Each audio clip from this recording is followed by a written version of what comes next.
head bob? Nah. Camera shake? We'll try with it on first and see how it is.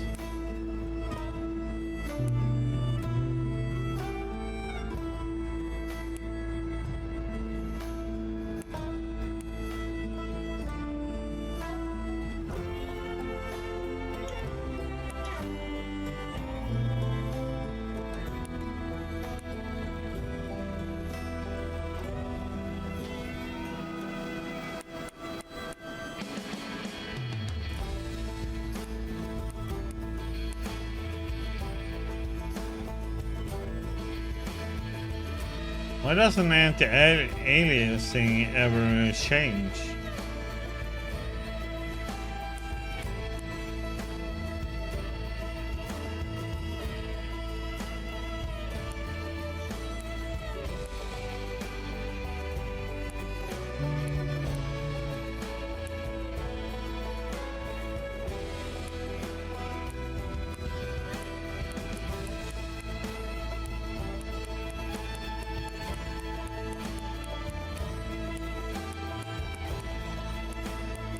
Okay, I think should be fine.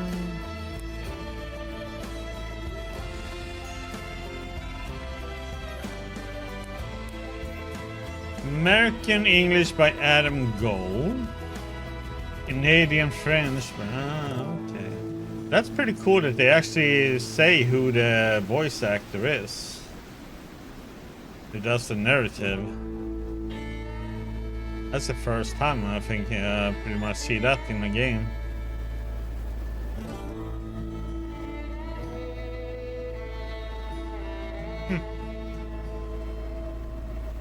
Game is originally written and narrated in French Canadian language. Yeah, well we don't understand Canadian French. So.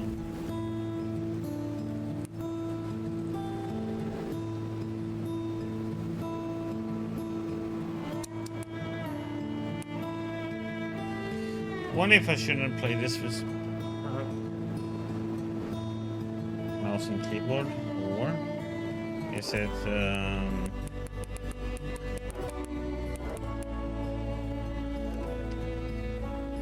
let me see, or is it only controller?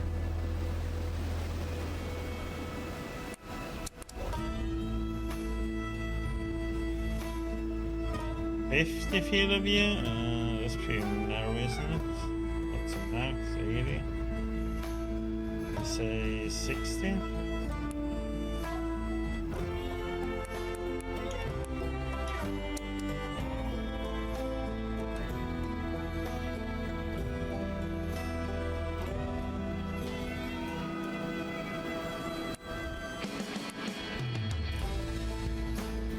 Let me see.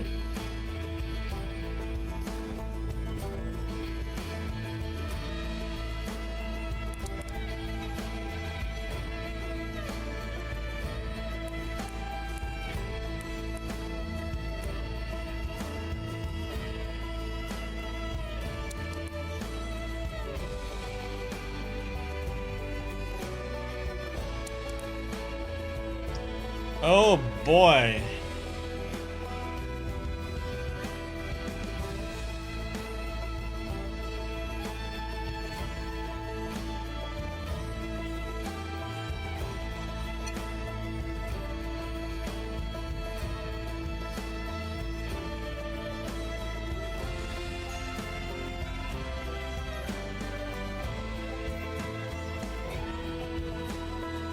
Go with the adventure, I think.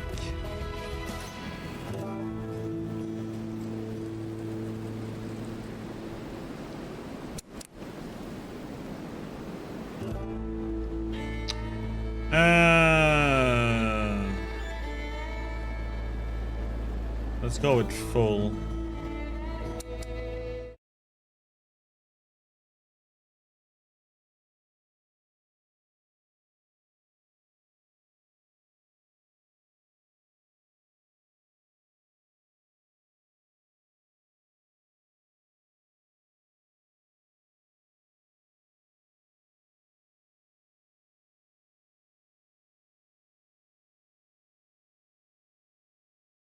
Northern Quebec, Canada.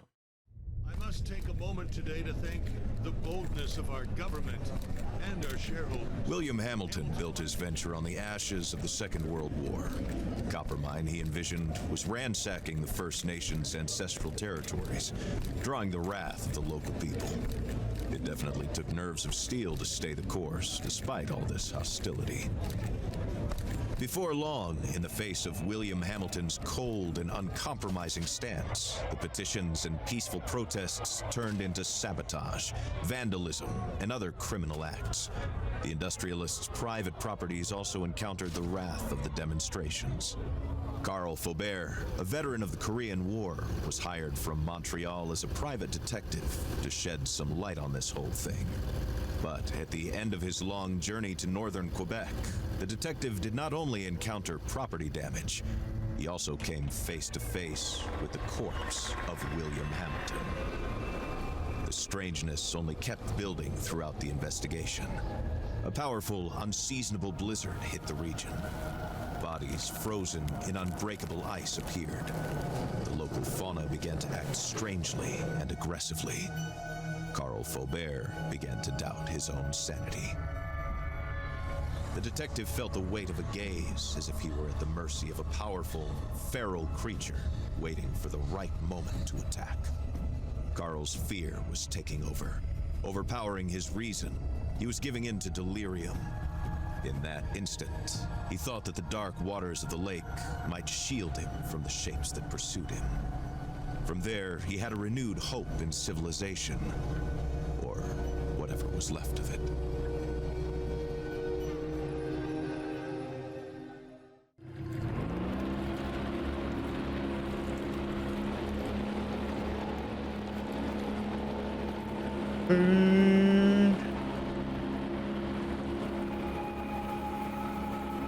Lake Mishaau.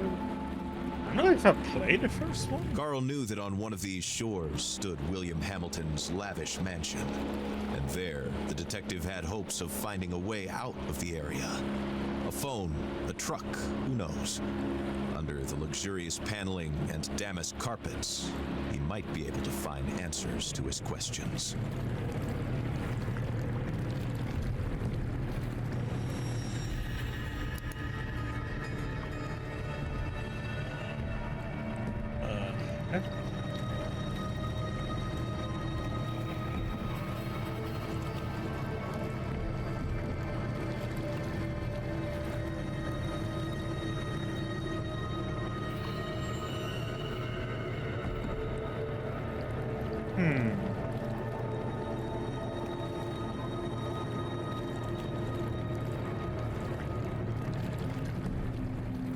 I can't remember if I played the first one or this one or not.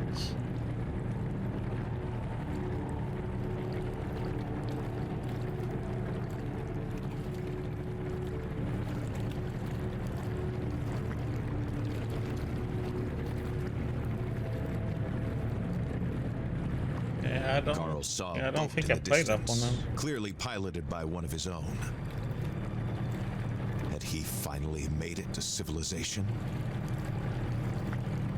His hopes were immediately drowned out by the sound of gunshots. Time to flee again, and fast.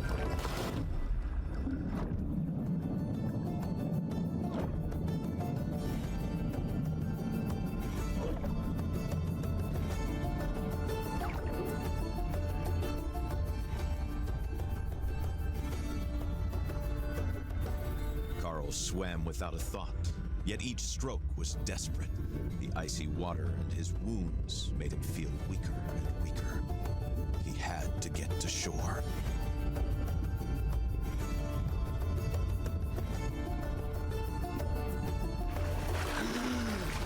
Yeah, I'm not controlling the character. I can just look around.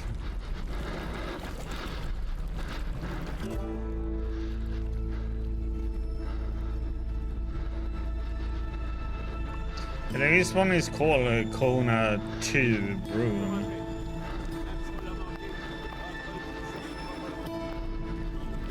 The bleeding and the hypothermia were tearing at Carl's poor body.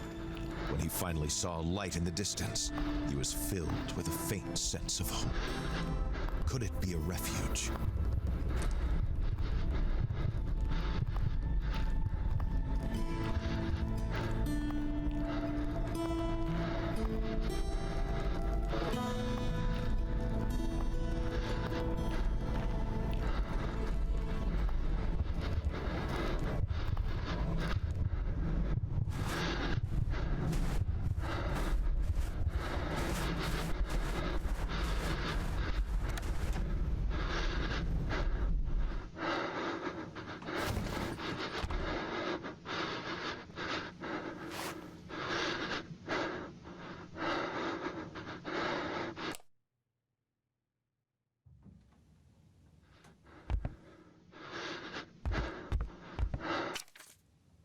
Read.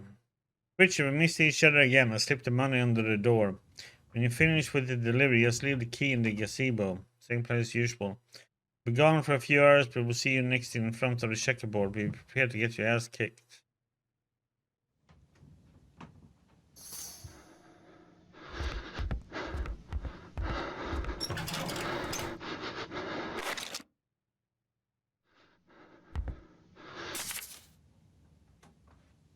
Construct material delivery, maintenance, work on gazebo.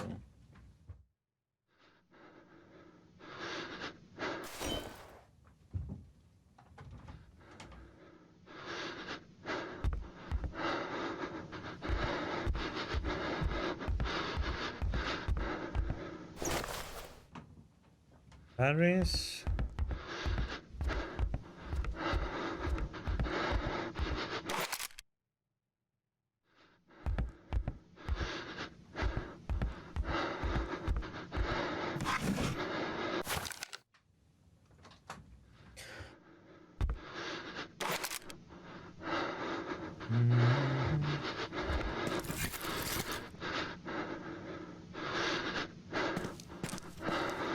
The red glow of the flames allowed Carl to see the full extent of his injuries.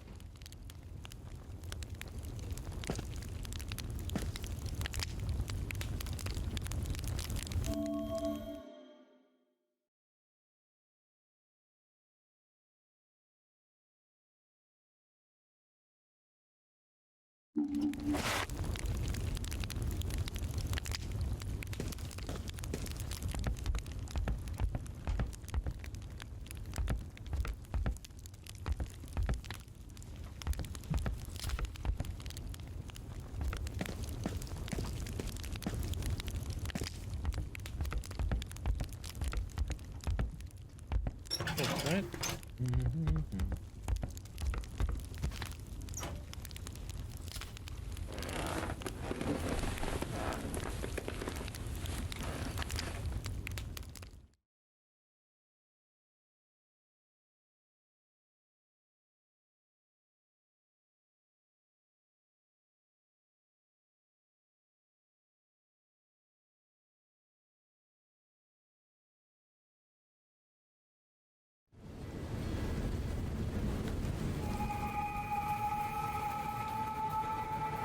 Carl struggled to wake up.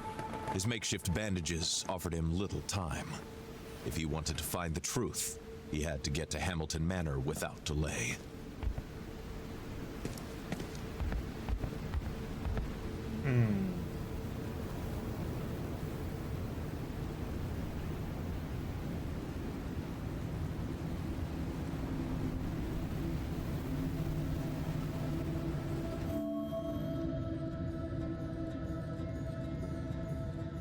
Okay, Peter Mansion's way up there.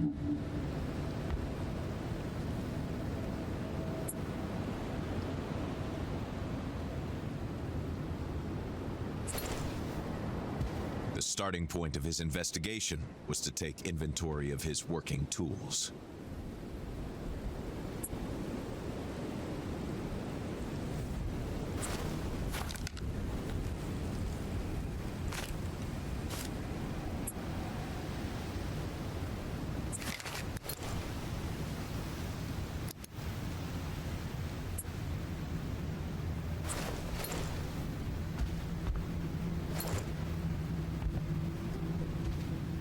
starting point of his investigation was to take inventory of his working tools.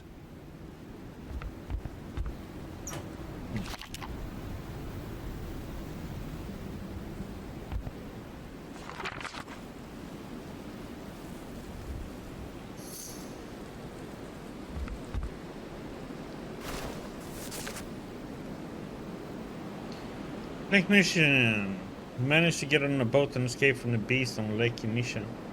This lake connects directly with the Leech Lake, in which surrounds Hamilton's Manor. I hope to find people alive there. Oh. Some way to communicate with the outside world. About time this misadventure came to an end. Several boats in the breeze are floating on the lake, but no sign of the pilots. Armed men are sailing on the lake and seem to be shooting at anything that moves. The time was running out. He had to go to the manor if he wanted to find the answers to his questions. Yep, I'm reading. I mean, narrative.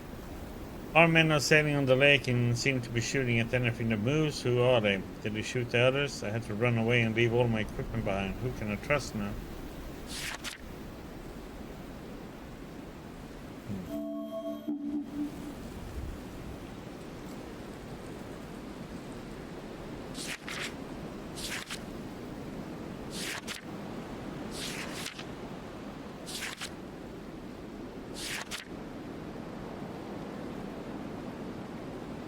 So, should have seen some creature, huh?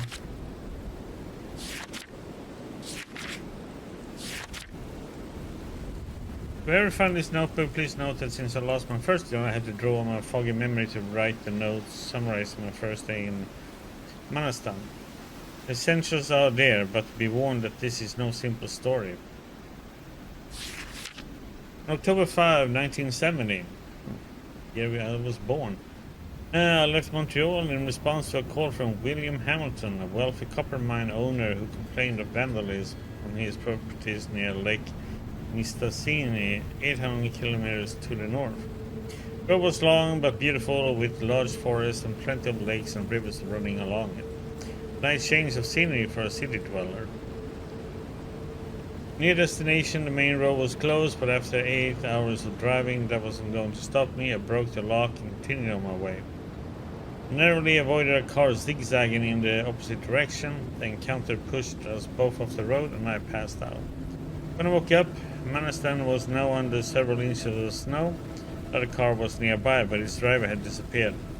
I got back to the general store where I had an appointment with Hamilton. Once there, I found my client shot dead. There was traces of violence inside the store. His case of vandalism had taken on unexpected proportions.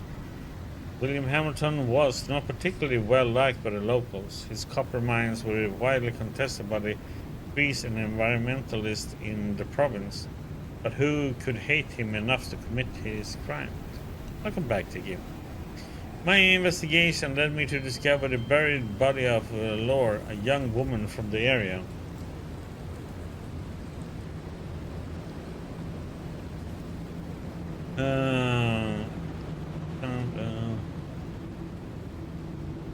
At the local medical clinic, I found evidence suggesting that Hamilton accidentally shot her while on a hunting trip. Dr. Beaupre had tried everything to save her, but in vain.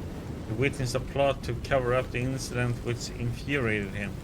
So he decided to act. Boiling with anger, the doctor murdered William Hamilton on October 5th, 1970. All the pieces were there for justice to be done. If only that had been my only concern. Exploring the area, I discovered much more striking anomalies. People frozen in a kind of thick and breakable ice. The strange substance caused me dizziness and hallucinations, the likes of which I had never experienced. Around the 4 petrified people, I found twisted rifles, claw marks, and several other hints of superhuman strength. It was like I was living through a nightmare, but one that you can feel in your bones. What kind of tragedy had struck Manastan? Blizzard and ice were not the only hostile elements in the Manastan woods. The fauna was also unusually agitated and violent. Wolves attacking humans so graciously was unheard of and chilling. Fortunately, these beasts were easily avoidable, but the more I searched, the more I discovered that they weren't the only creatures roaming around. I felt followed by something bigger and more powerful than nature. A kind of nightmarish half-man, half-beast creature seemed to be responsible for most of the atrocities I encountered. I could hardly believe my eyes, and it still feels so surreal as I write these words. I felt that thing chasing me, hunting me, as if it had an infinite thirst for revenge. But against what? Against who? At that moment, survival meant escaping from this nightmare. Okay, we read this. Means the answer to this.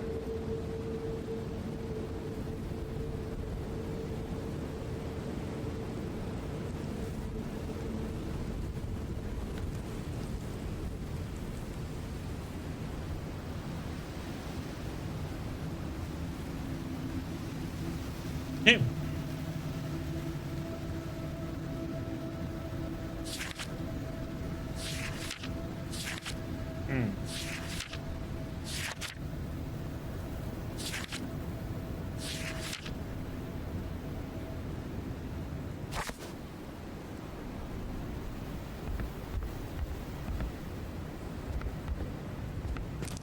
This now? Or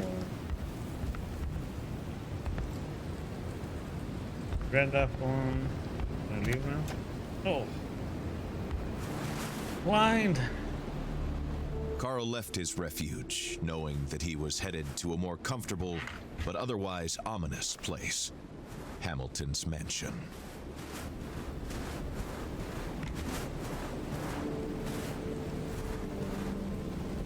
Hey, AJ. Thanks for the brave, buddy. Playing kebab chefs. Oh, God damn it. Now you're making me hungry, AJ. I want to order a kebab. Come on, chop chop.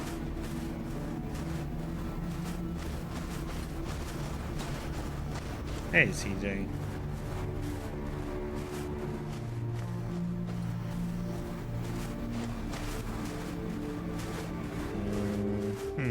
Okay, well, we can't go that way.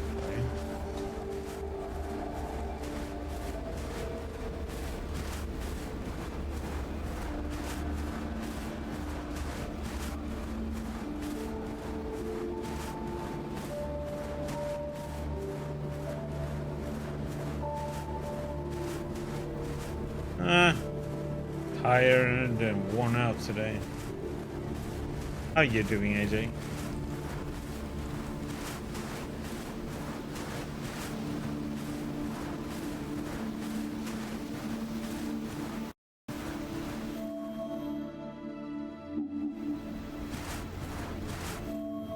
I wonder if I should go and...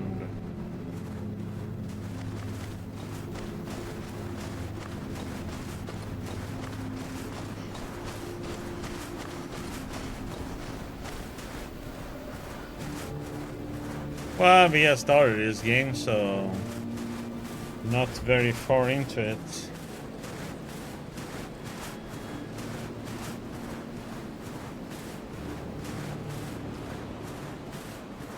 I can't say except it's very snowy and cold.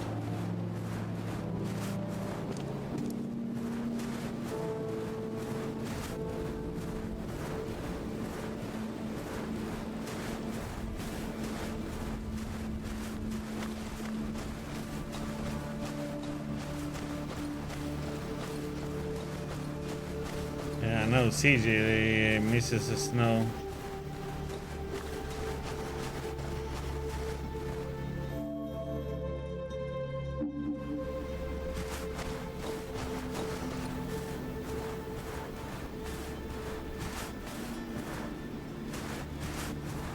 Why, you want some yellow snow?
These stones came from a long time past, from a local people who had an organic relationship with these lands.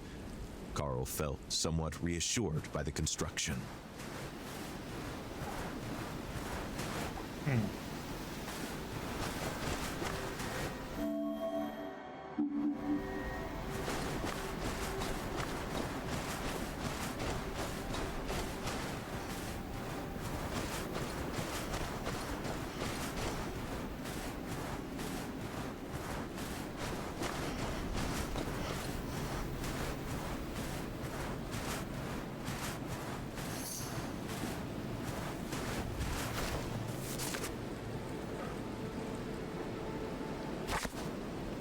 Bears are shy creatures. Until one day, for no apparent reason, they react aggressively to feeling threatened. That day is often your last.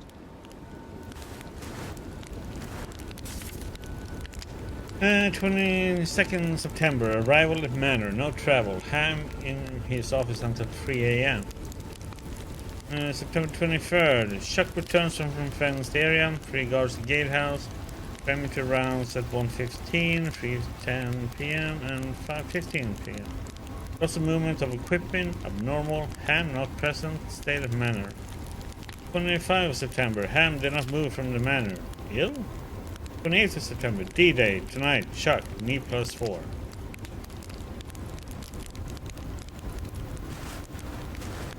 Okay. Hey, Rangy. Yeah, neither have I. Diggy has.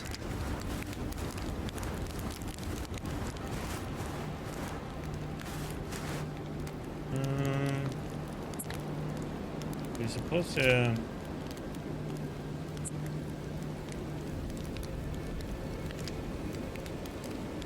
Why can't I get...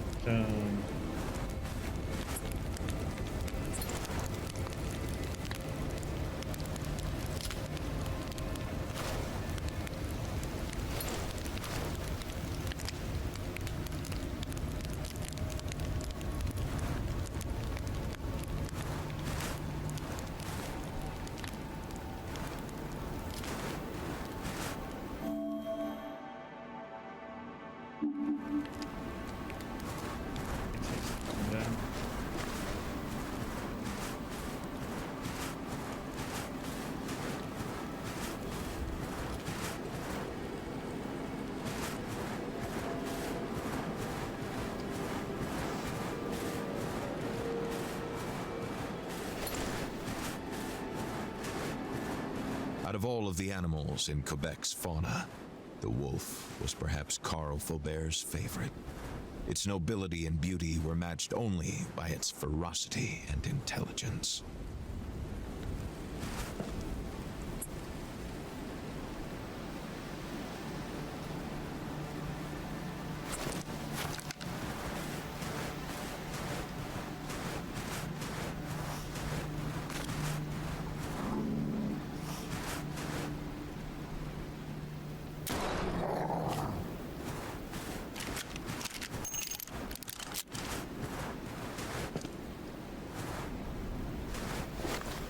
Sorry, Wolfie. It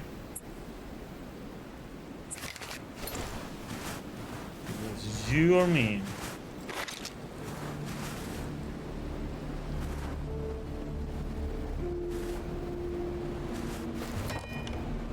Open.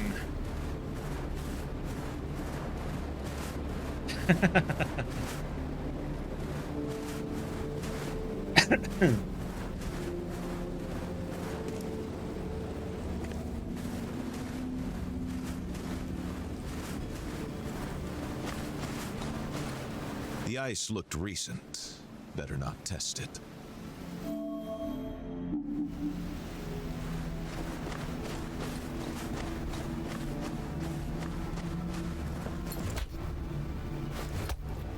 Give me meat. No. Oh.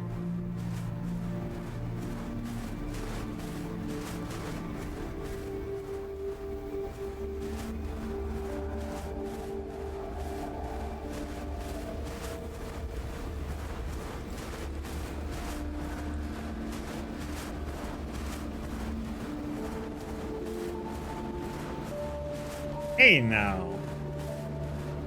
We could have gotten something good from Days Gone, right?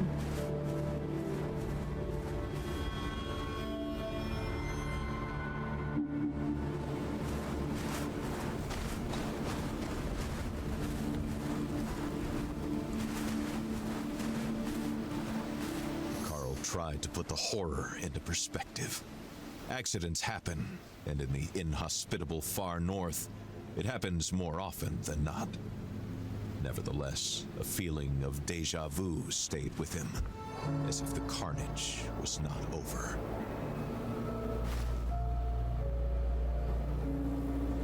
A normally frozen body. Security officer. Bruise marks on neck.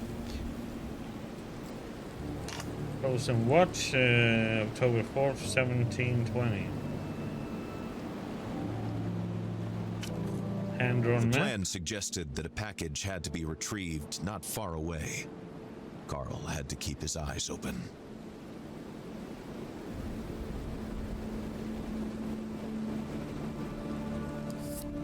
An access card, a rather modern piece of technology, especially for a mining complex in the far north. What could it possibly open? Security officer armband.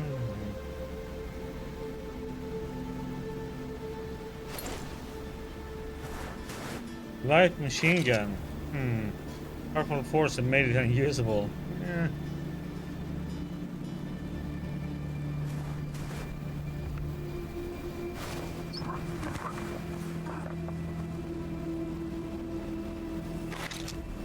Geiger counter? What the heck? Effective bag? What the?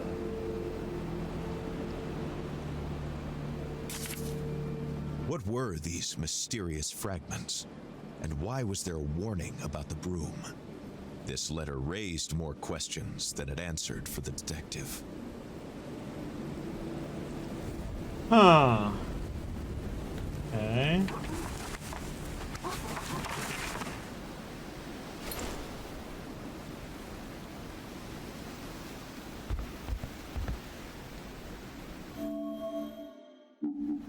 No, I don't want to go here yet.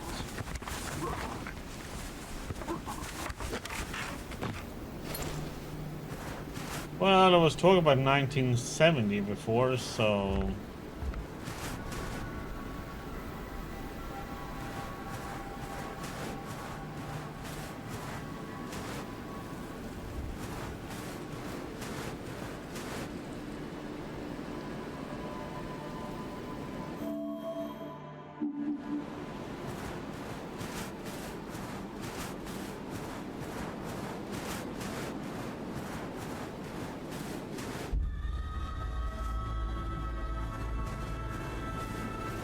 The security was more reminiscent of a Korean military base than a mining operation.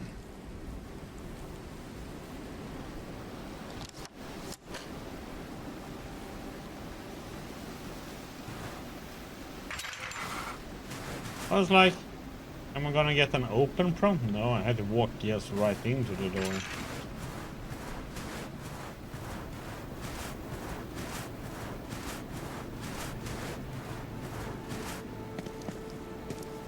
A gas mask. Carl had tried out older models as an infantryman. He hardly saw the need for such equipment to protect against simple ore dust.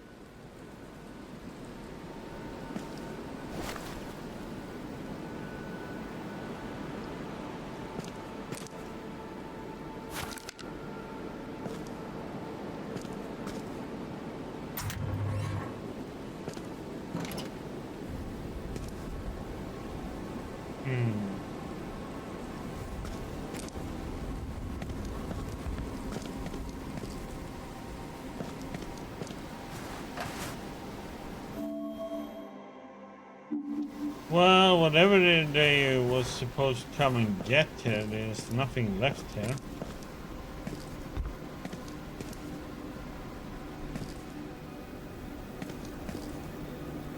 But I can't. Can't take it. Oops.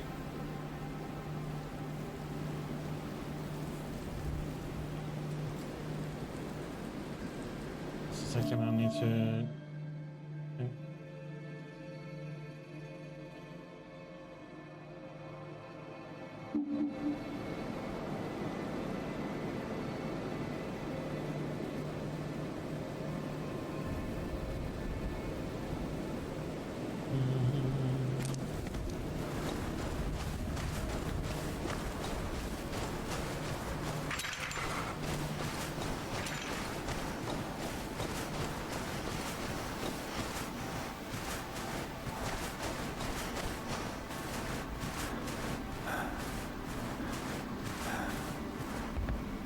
Oh, I'm not allowed to swing. Oh, come on, game. I wasn't allowed to swing at him.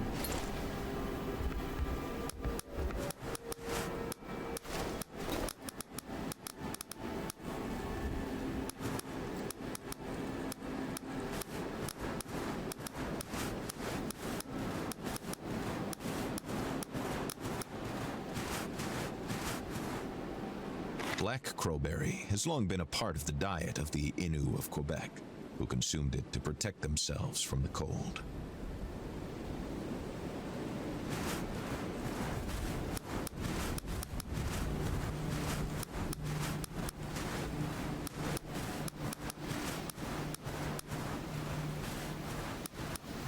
Sounds like someone is hitting a nail.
This was the mansion of the late William Hamilton.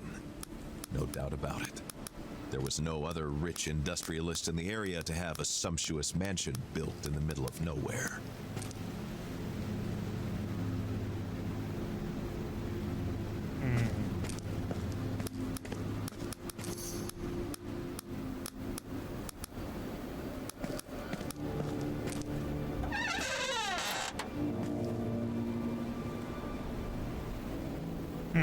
About to leave, huh?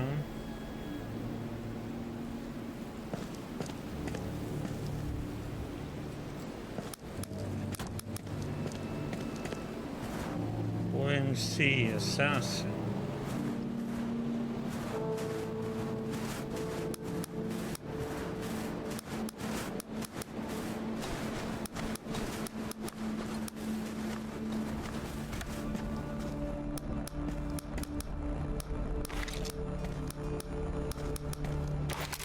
A little bit weird, it doesn't come up a prompt about opening the door, you just have to walk right into it.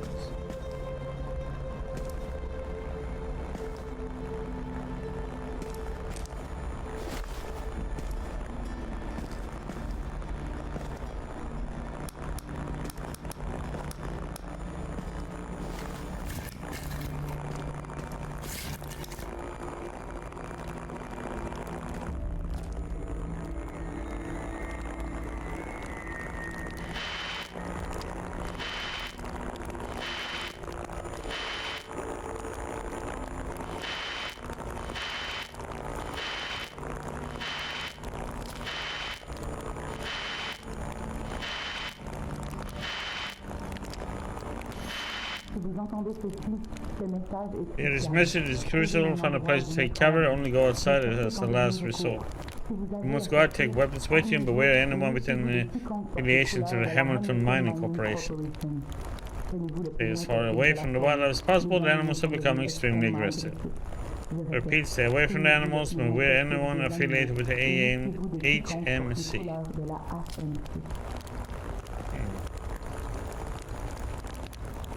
Si vous entendez ceci, ce message est crucial. Trouvez un endroit où vous mettre à l'abri. Ne sortez qu'en dernier recours. Si vous avez à sortir... Of course, since it's a Canadian game, we have to have hockey, right? Tenez-vous le plus loin possible de la faune. Les animaux sont devenus extrêmement agressifs. Je répète, tenez-vous le plus loin possible des animaux et méfiez-vous de quiconque porte les couleurs de la HMC.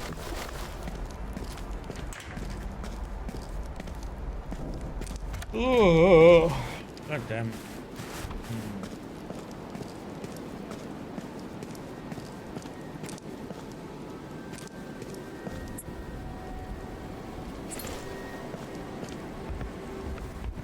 I'm ready. Oh yeah, we need to get the key from the gazebo.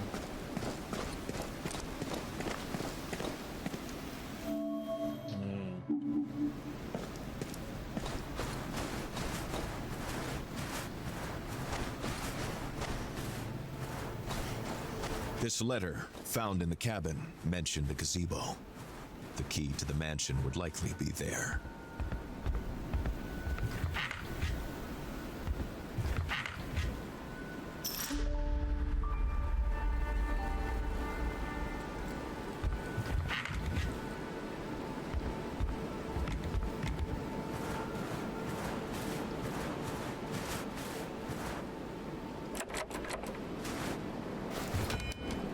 Here's Johnny! No?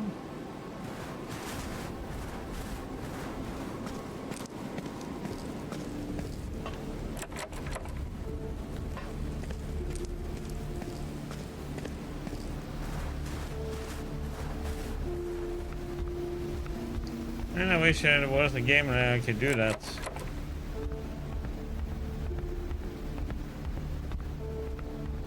Isn't it really pathetic if you think about it with the computer games? Glass and you have an axe. How easy wouldn't it be just to smash a window open?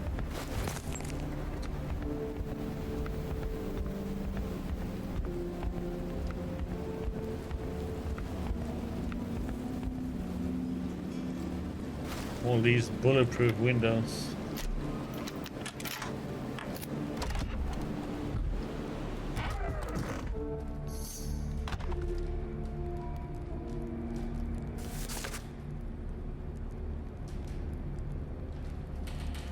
But I do. But what if I want to? I want to smash them all. Hamilton Estates, built in the 40s. This mansion is proportional to its owner's wealth. The estate is both an impressive achievement and the embodiment of the Americans' excesses that the locally angrily suffer under. A radio transmission is being broadcast on a loop. We recommend staying away from HMC personnel and animals. Where's this message coming from and who set it up?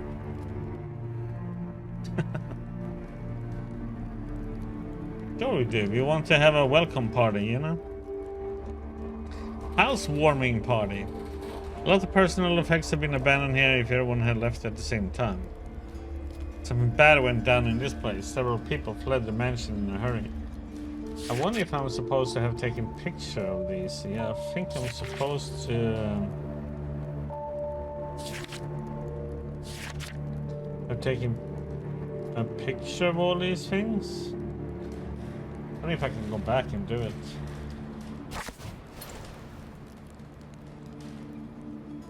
Oh.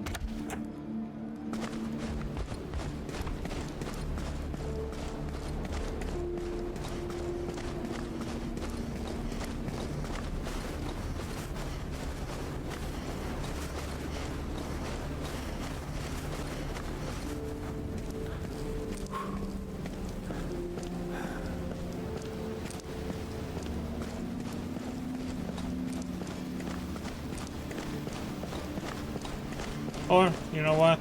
Nah. Lost. Too far.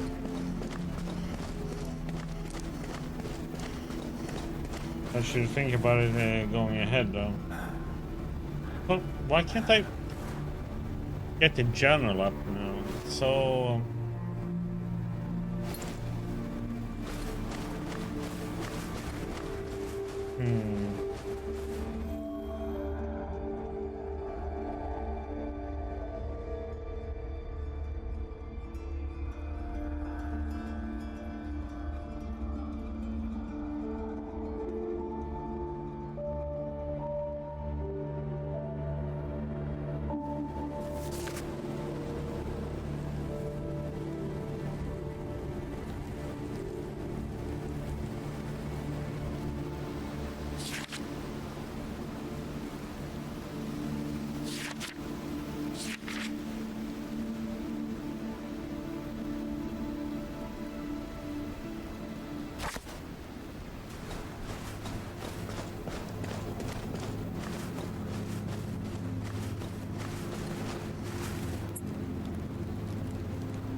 Okay, for now, for some reason, I can't press J to get the journal up anymore. I have to go through the inventory. It seems a little bit odd.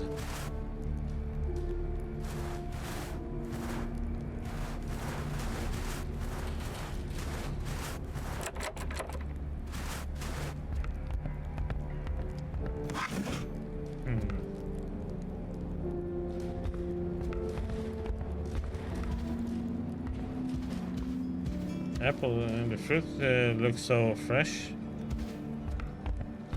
It's a bit weird.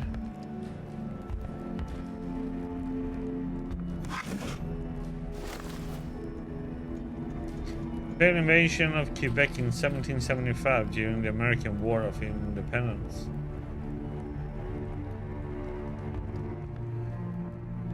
Lucy Hamilton's urn, William Hamilton's mother.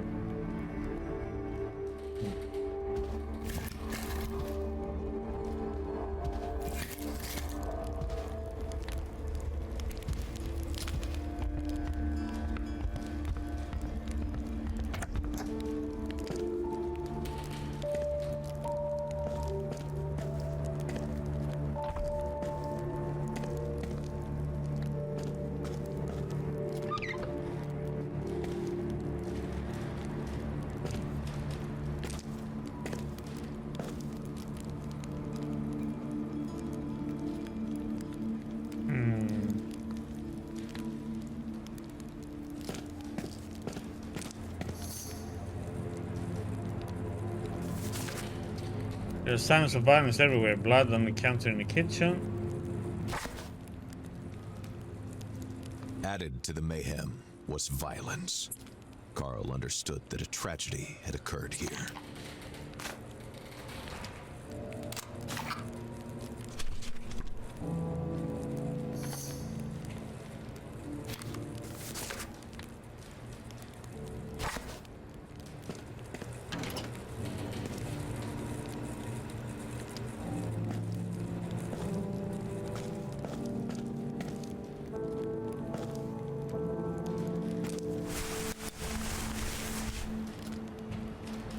Stuck between the first and second floor.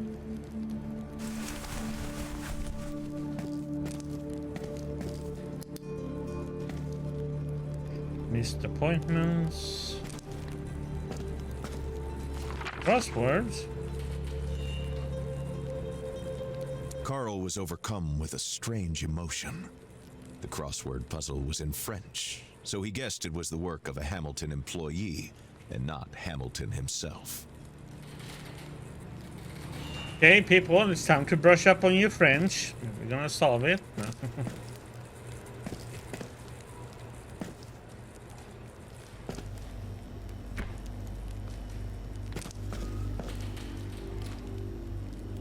Damn. Time to make a vegetable soup or salad. Oh, turkey. Mm-mm-mm.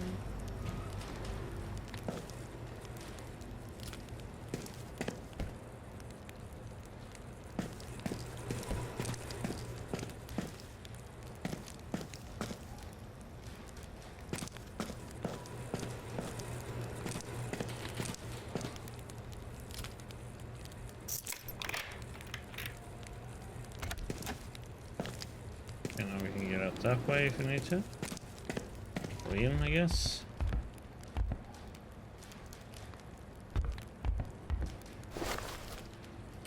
Laundry time. Oh. Mm-hmm.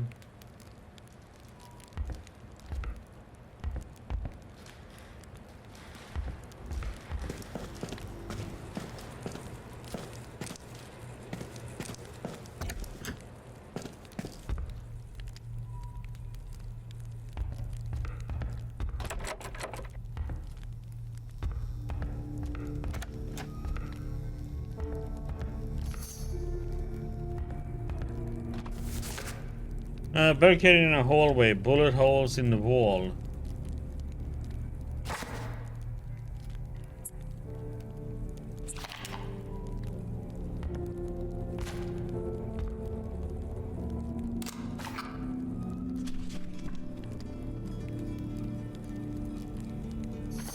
Can't see anything from that one.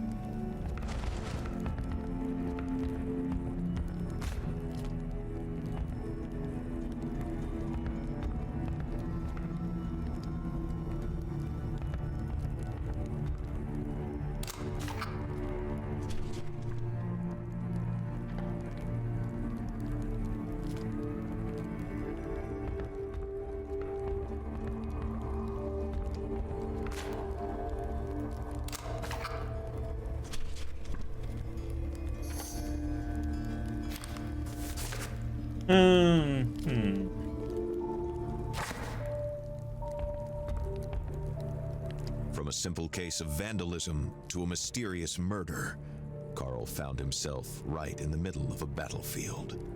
What could possibly await him now?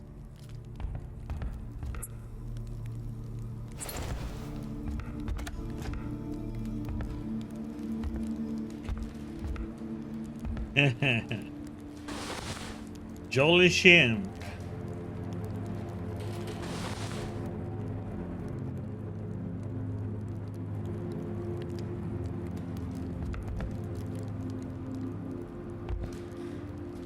Festival de Etudes de Quebec on July 7th to 30th.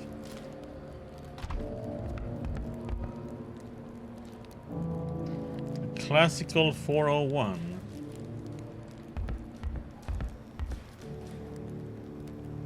I'm butchering in French here.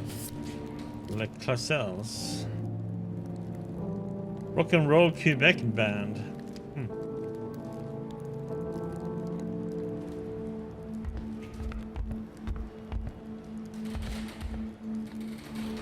Barely used television.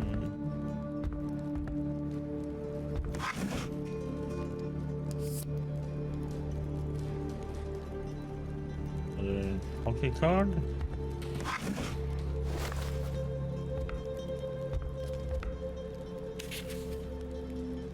Retriever Maggie. Yeah. Found now written by William Hamilton's son Henry.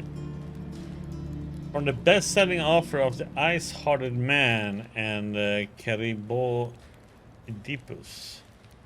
Private Harvey Buck thought he was done with Maggie Sullivan. She had paid him his fee. He had handed over the shots of her husband cheating on her. But one morning, Peter Sullivan turns up in his office and asks him to find Maggie, his wife, who's been missing for several days. Detective Buck's trademark acerbic humor is on full display in this comical, blood-soaked thriller. This quest, which takes him across the United States and up to Canada, will have readers shivering from both anticipation and the cold. Originally from Chicago, Henry Esther, formerly known as Henry Hamilton, had his life turned upside down when, at the age of 14, he left the land of his birth with his family to settle in northern Quebec. This turning point in the writer's life confirmed his literary destiny and led him to fully embrace the language of his adopted country. He wrote his first novel, He Had No Name, during his law studies at the Université at Laval. Handwritten for Emily Brume, who's always been there for me, even through difficult times.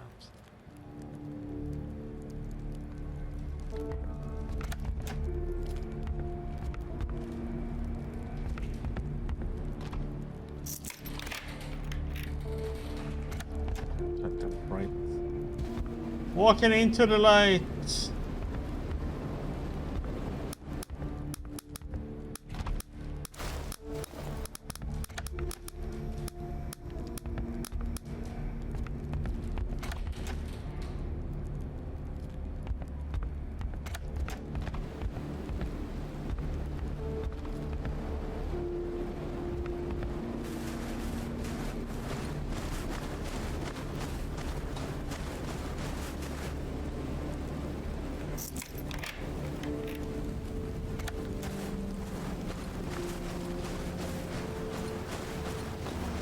We have several escape routes if we need to.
Get a boat, just leave this place.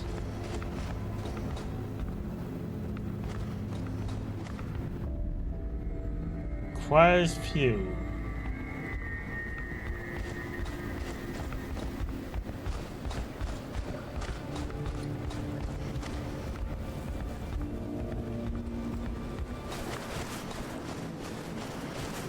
Hello, Dude Alley.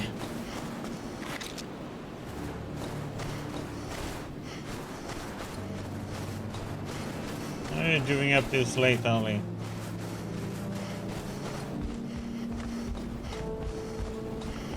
This game, man. This game is a game, man. It's a computer game, man.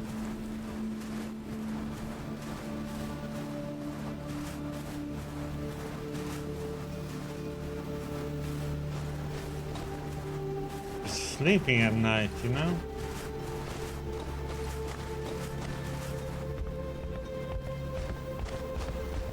We ended up on an island. We fled from somewhere after we were supposed to meet a guy, but the guy was dead when we got there.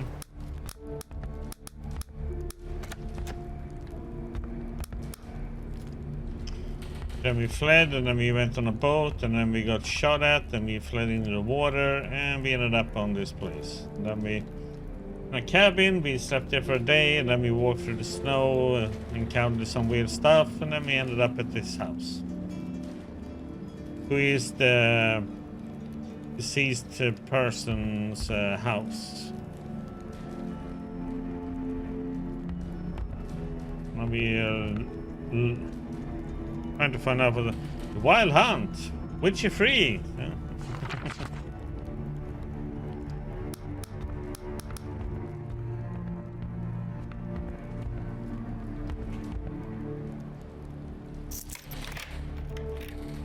Randy, don't tell everybody that.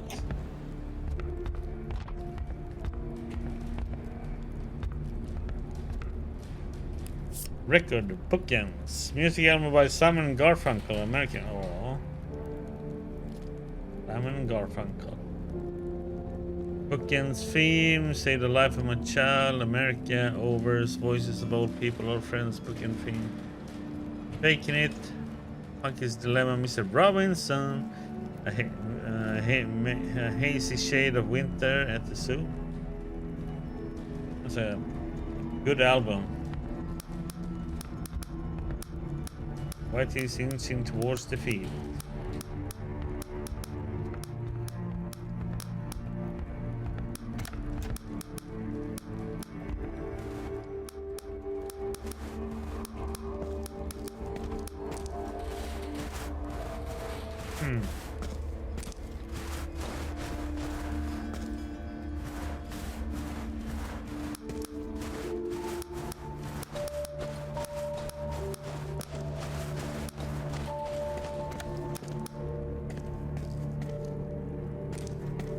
Copy of Autumn River Scene, The Brook by David Bates.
Boat collecting dust.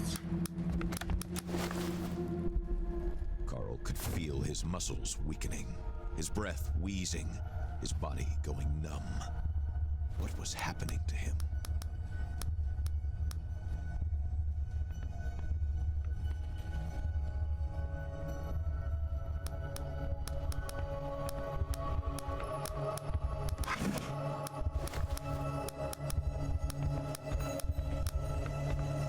What's going on?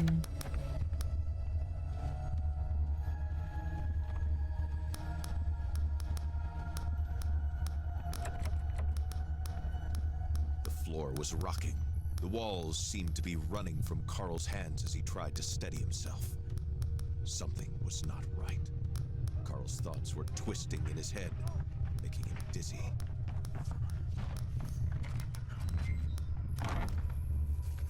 On the path he took, it was a bloody handprint. It's quite real and visible on one of the doors.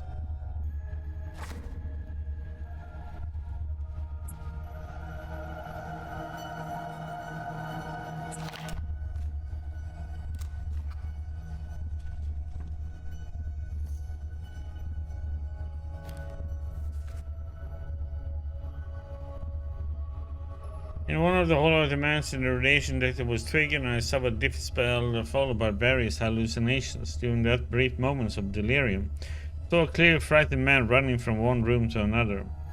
On the path he took was a bloody handprint. It's quite real and visible on one of the doors.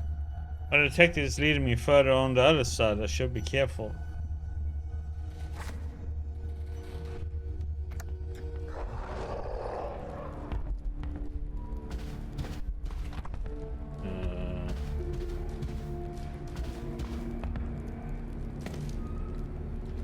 The growling.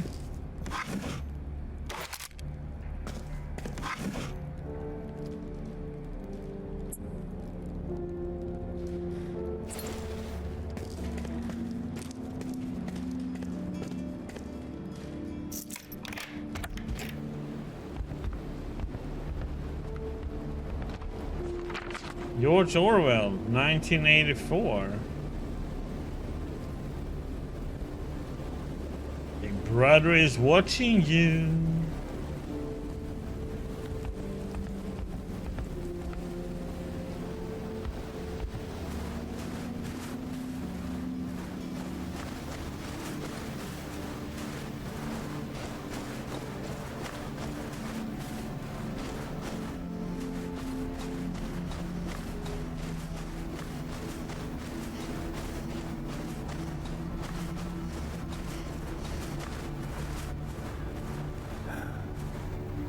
Rachel Easter Hamilton, to my dear beloved and talented wife, the world is now dimmer without your inspiring flame. You're always Chicago's best actress. Rest in peace. 1915 to 1959. It's very hard to say what year is it in the game, actually.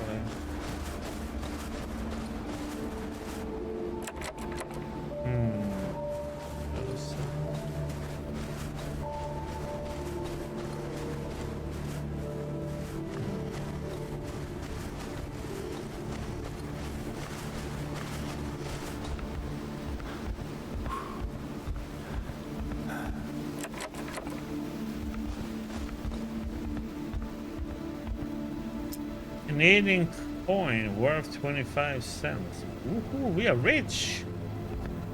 For the whole quarter.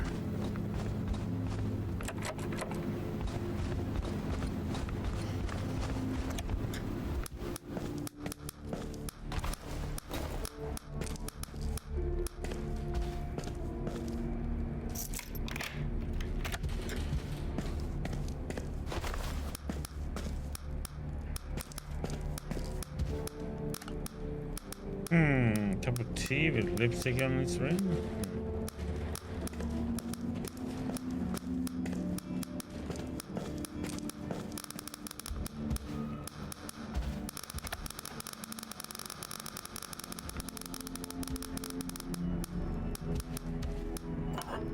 Dawn's rum.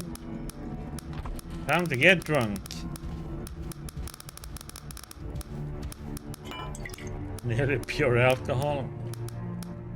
That might be a little bit too strong for us.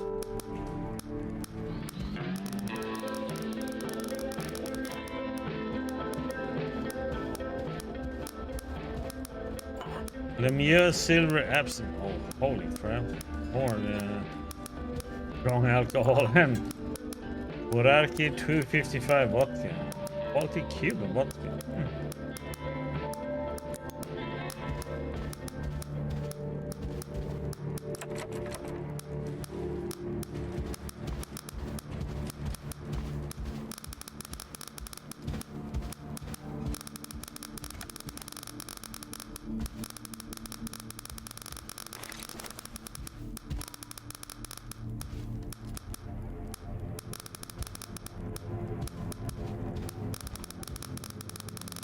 Foreign landscapes.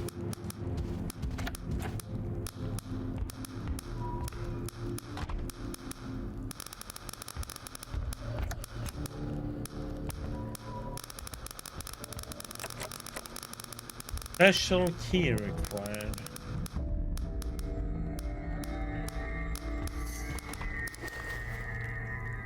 Carl knew how eccentric older millionaires could be, with more money than they know how to spend it.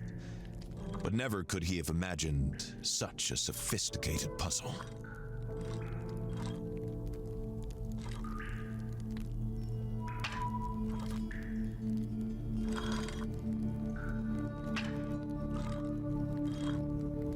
Yeah, Japan is here, no? Europe.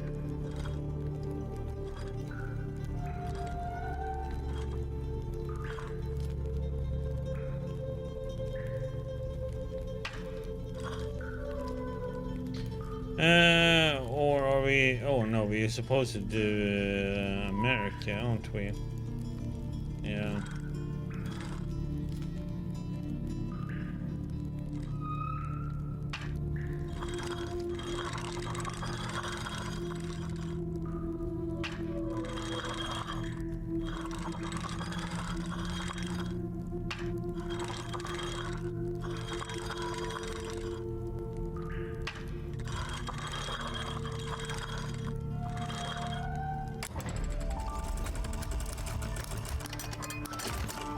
Carl Faubert made a profession out of reconstructing a whole from seemingly incongruous parts. This reconstructed globe forced him to recognize how much more complex the mystery that was currently plaguing Manistan was in comparison. My dearest William, I understand the pain you feel. Rochelle, as she stood between us, already pressured you into guilt. I'm not blind. Ever since she took her own life, she appears in all of your silences. She was your wife, and to you I'm nothing. For this reason I will accept whatever you decide regarding you and I. I just hope that you will respond to this letter. I would simply like you to remember the first time we met, the small cabin which had welcomed us despite how nervous we were, and which had made us feel like the whole world outside had ceased to exist. I want you to remember the perfection of our movements, of their authenticity. You cannot be mistaken with that much passion. I know all about the cruelty people use when they talk about you. When they criticize the mine and its operations or your investments into the innovative scientific research. I know you do all this with the same passion you possessed that night in our cabin. Passion I know to be real, strong and good. Don't let remorse consume you. I want you to know that I cried over Rachel's death. I also felt ashamed. But we have to move on in order to embrace happiness, even if it simply is the guilty contentment that we have left together. I will respect your decision about our future, and I understand why you're so cold towards me. I hope that all the love this letter carries will somehow bring warmth to your heart. I beg you to answer me. I will be impatiently waiting, my dear and lovely William. Yours truly, Cynthia.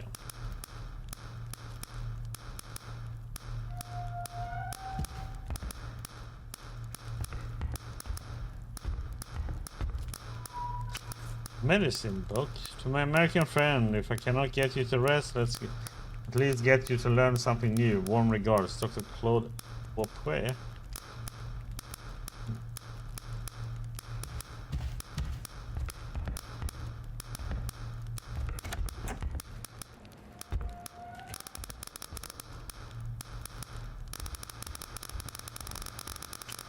The Ayuishche wildlife.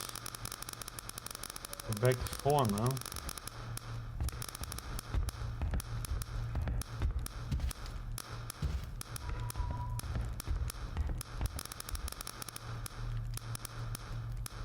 Book service too heavy to be lifted from here.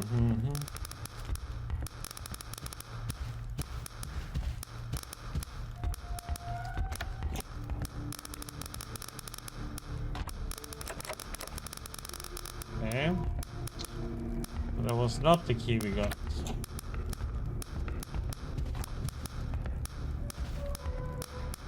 Windows of perception. What the heck can you say? Trifluoperazine is typical antipsychotic of the piperazine phenothiazine class. It acts primarily as a postsynaptic dopamine receptor blocker. Its properties make it suitable for treating patients who suffer from hallucinations or psychosis. Okay.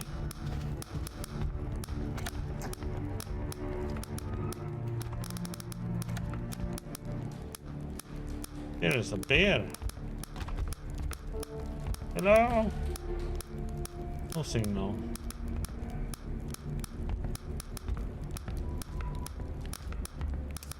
Time out. Gashi record by the Deo Brubeck Quartet. Cattle Rest on Hillside in the Alps by Rosa Bonham.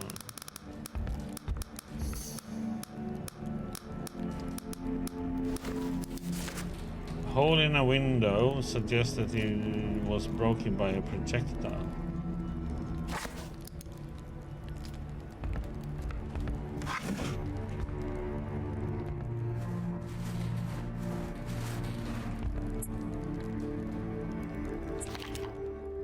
The material damage now seemed quite benign in the face of everything that had happened since his arrival.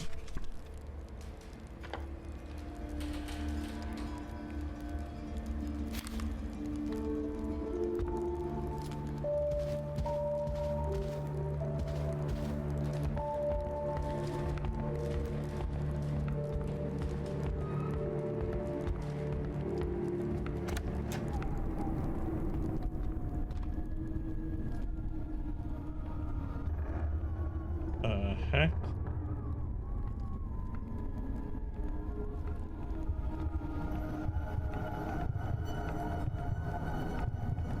Carl was struggling to move forward.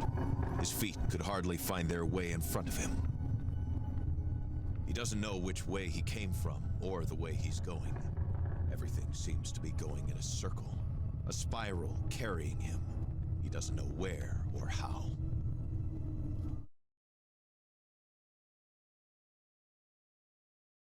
Loading.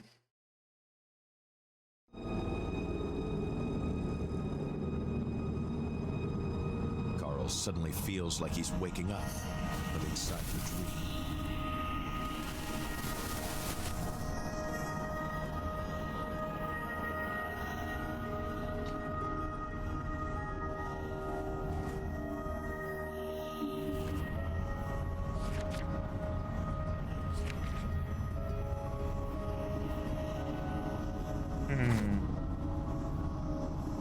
The cold hits him suddenly like a bucket of freezing water. Had he completely lost it? Or was he supposed to accept the manor's strange architecture, suddenly leading him to the middle of nowhere? These imposing structures seem to come from the depths of time, or from the moon landing, or even from his own mind, clouded after an afternoon nap.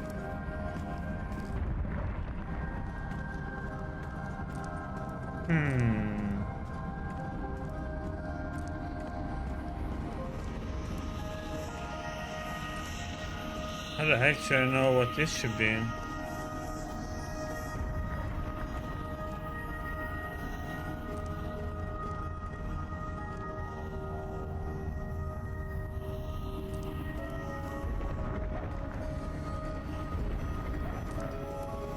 Let's assume we need to move all these because that one I can't move.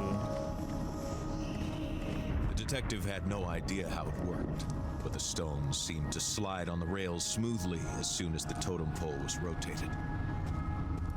Oh no, I can't move it.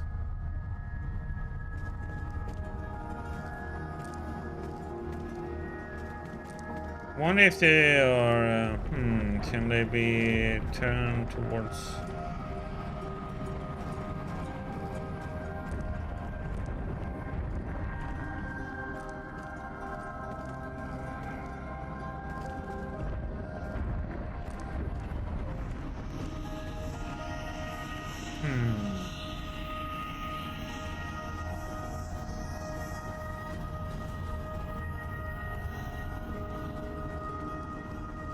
need to find something.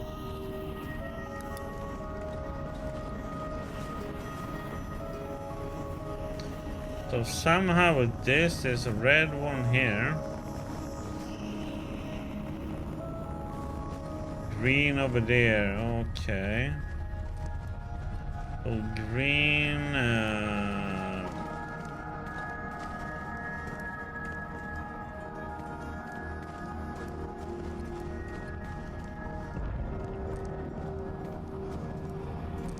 red should be there. Green should be there.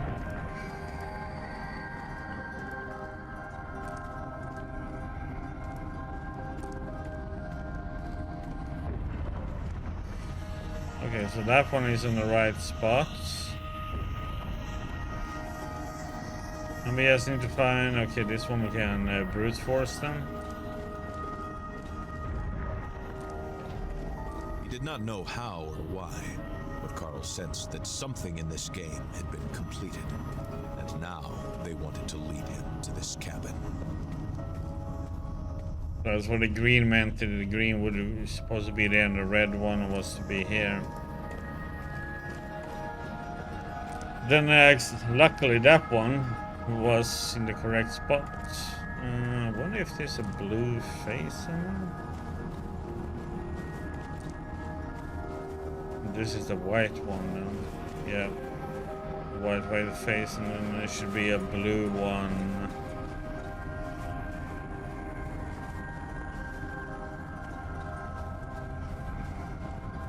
Somewhere.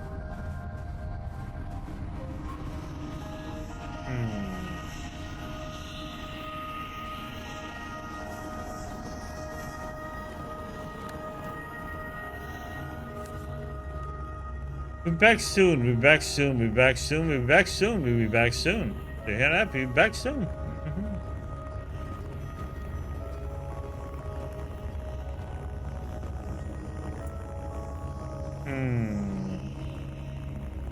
L PM maybe?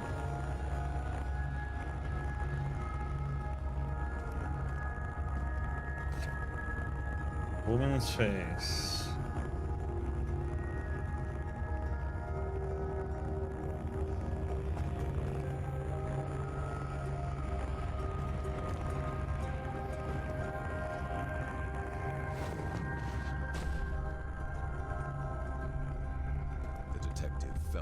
Sleepwalking, pulled by a larger force towards the light that was calling him, as if it was asking to be set free. The stone that resonated in the room must have been one of the fragments HMC had been seeking. If he isolated it, Carl hoped he might come to his senses. The pulse of the stone invaded Carl's mind, and he felt a strange, dark presence take shape near him.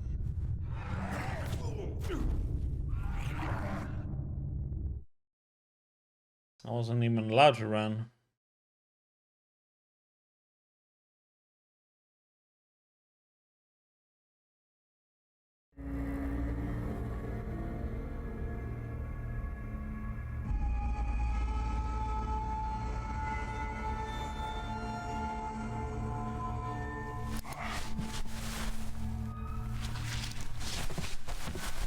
Did we... All blue stone. Carl could make out some trophies here and there that he had seen earlier in what seemed like a dream.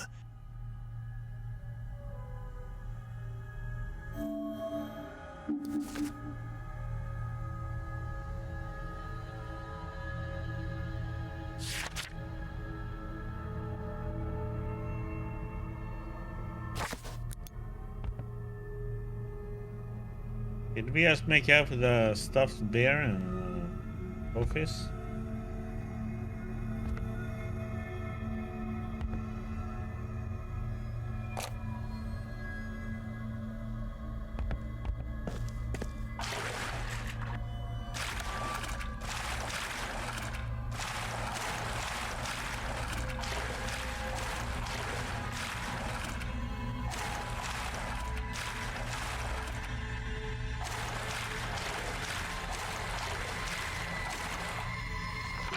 He's talking book about Minister.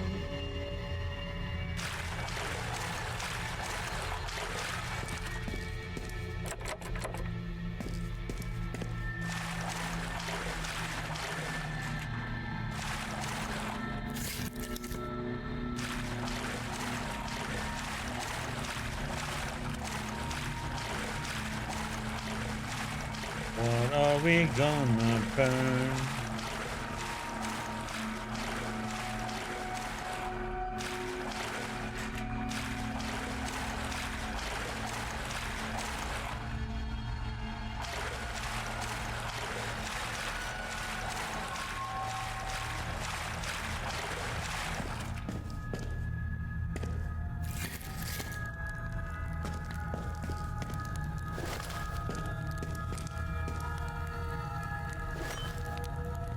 Bow. Have a hatchet.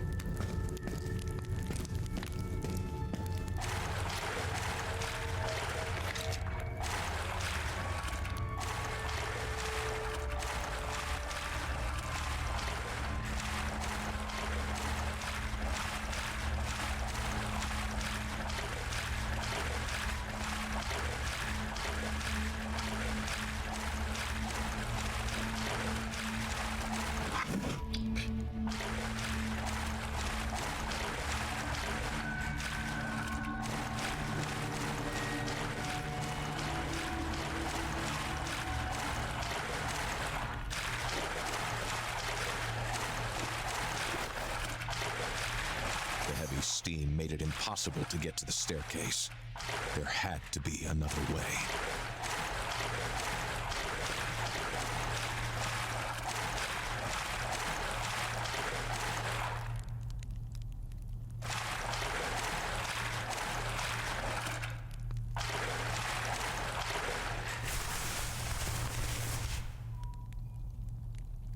Mm-hmm.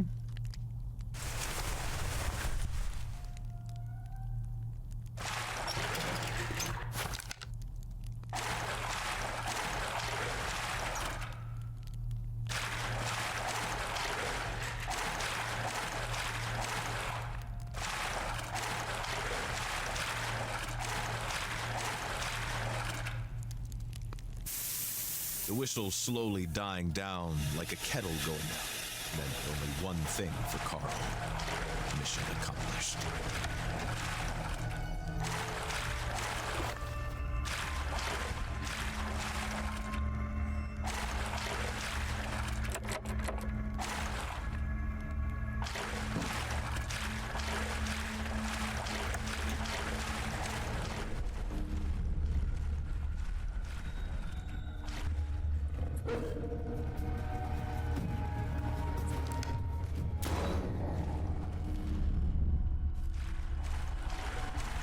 It had the shape of a wolf, but Carl Faubert knew instinctively that it was not a wolf. That gaze that never left him, that icy blue gaze, was not that of an animal.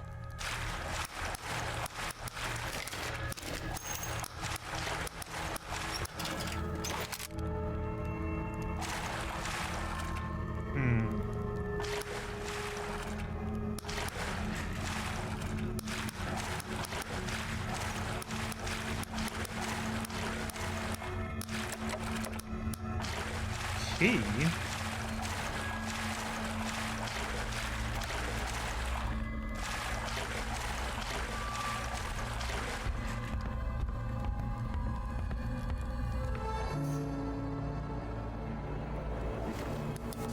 Obviously I'm not the only one to come across beasts, but this poor dead woman was unlucky as I was.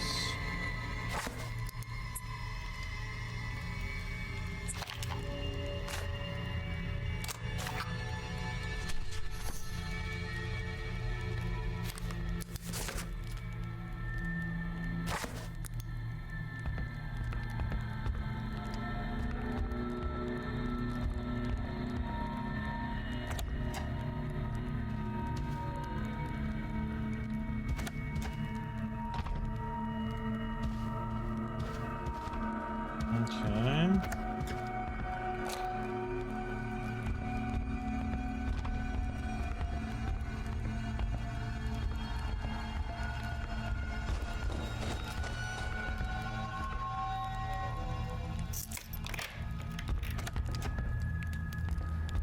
Okay, so we're back here.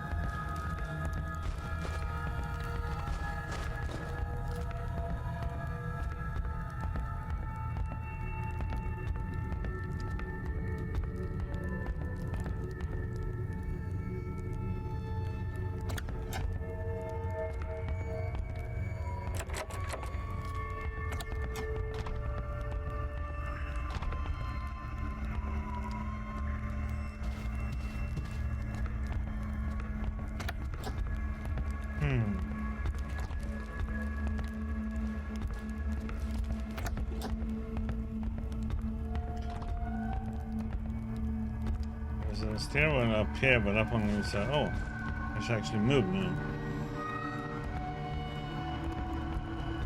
I went back here. But before this, bookcase was toppled over, so we couldn't go up here.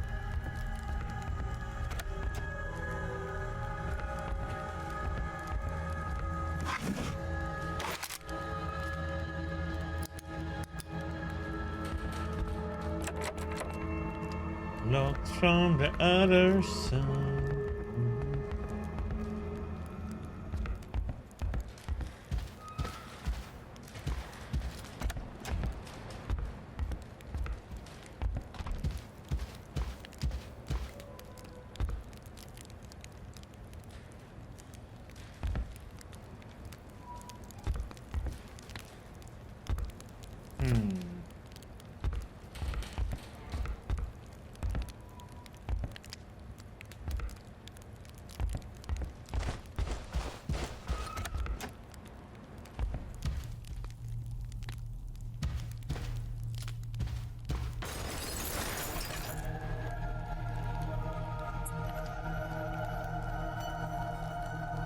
From the sound of it, whatever had just fallen was monumental in size. Carl Faubert was on edge.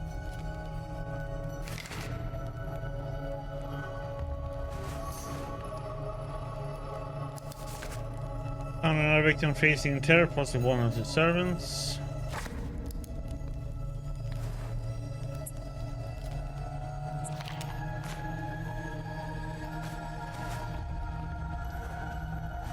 There you go, nice pose. Thank you.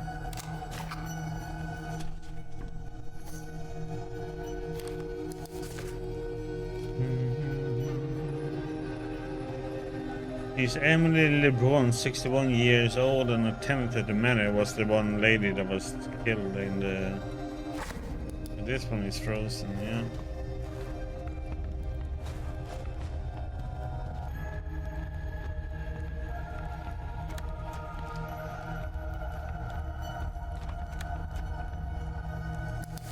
Oops,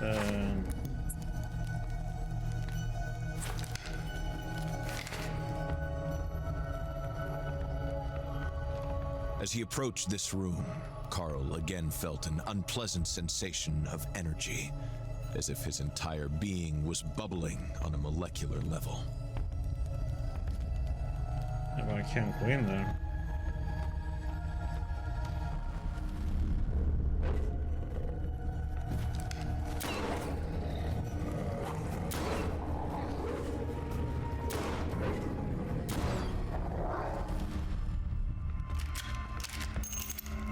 This wolf had a strange appearance, larger than average, and these blue eyes, that icy stare. Carl felt an instinctive terror rise in him. You shoot him twice.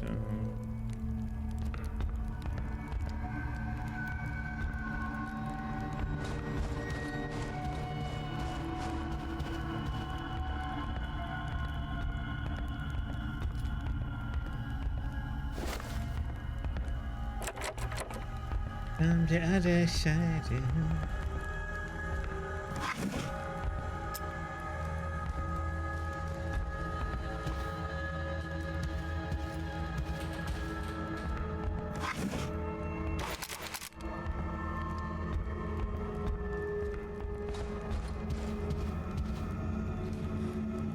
It was forced open.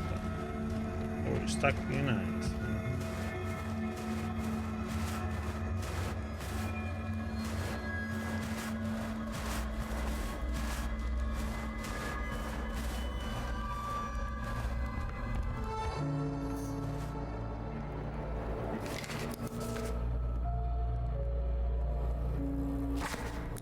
avoid that happening again since we already... Oh. Lovely. Spare parts. I have no idea what spare parts are for him.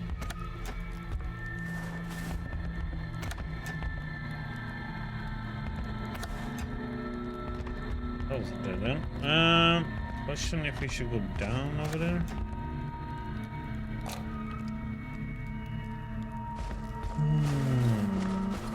Sorry if we can.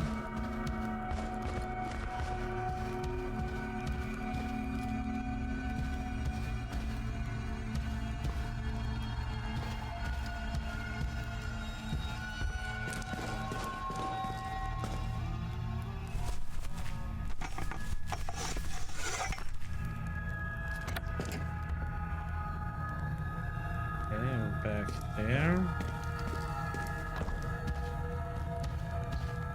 Big dining hall.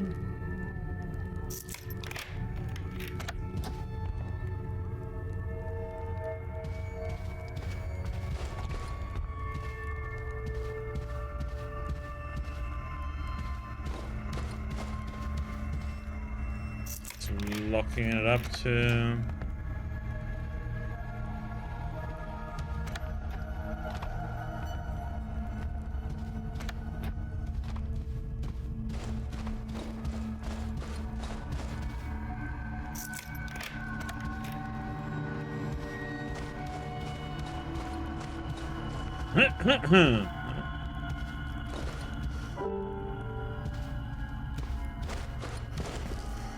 Alright.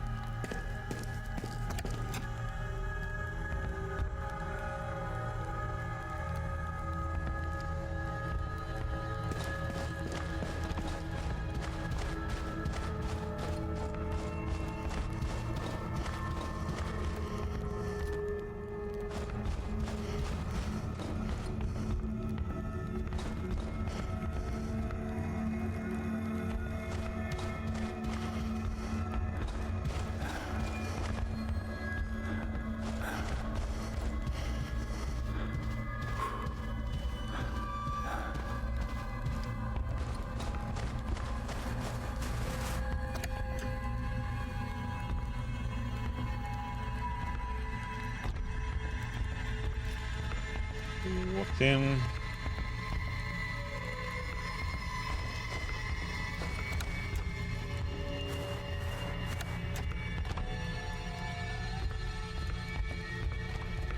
In this boudoir's former glory, you would have seen Lady Hamilton's refinement in every inch of the tapestry. It had become only a shadow of what it once was.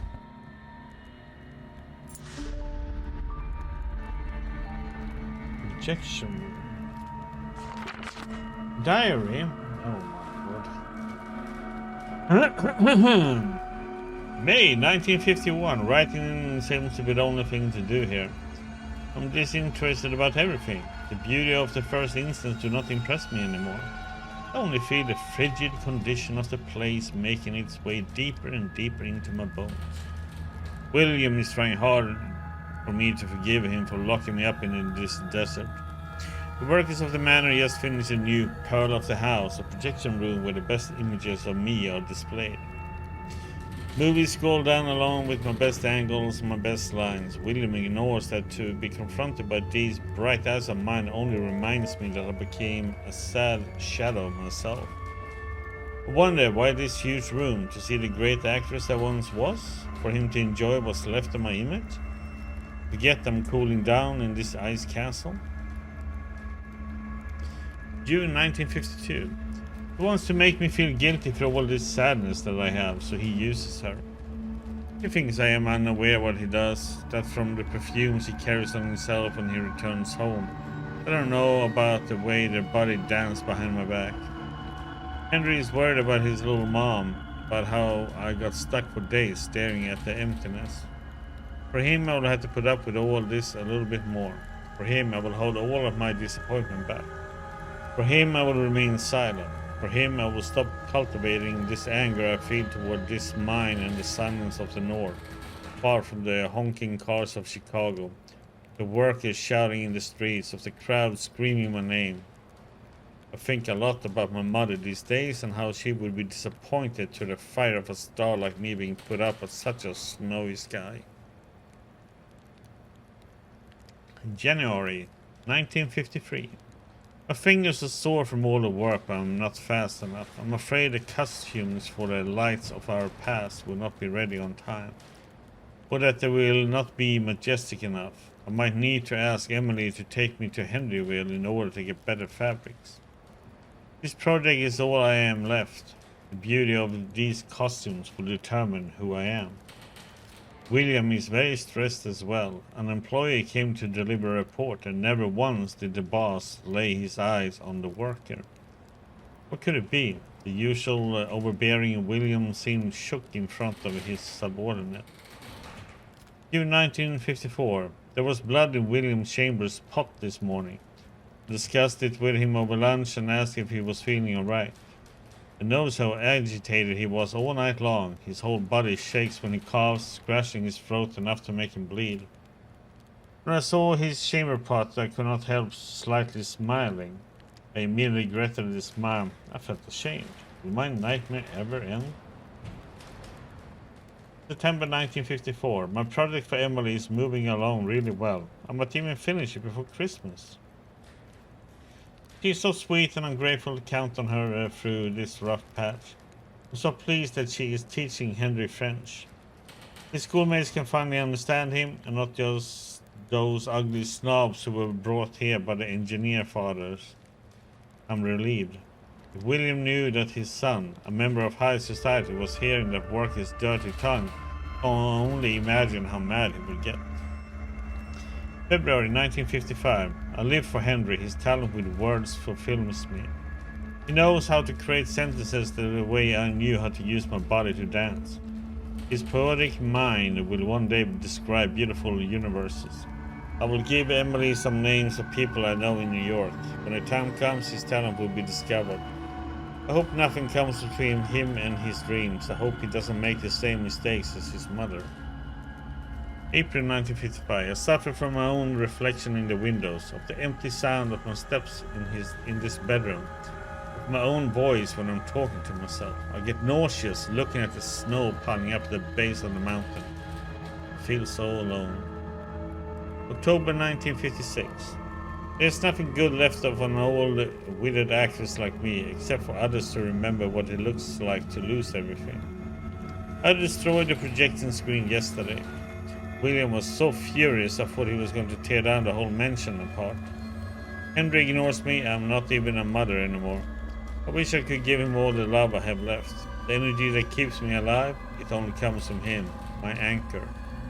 But Henry is not here to keep his old mother safe anymore. February 1957. Henry, I love you. Henry, you're my everything. Never would I leave you if it wasn't that we already lost each other.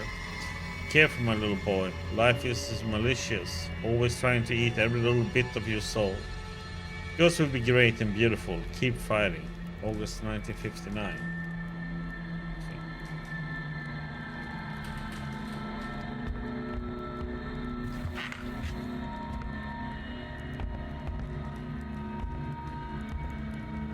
Looking at these posters, Faubert took the measure of what Rochelle Hamilton had to give up to follow her husband in these barren lands.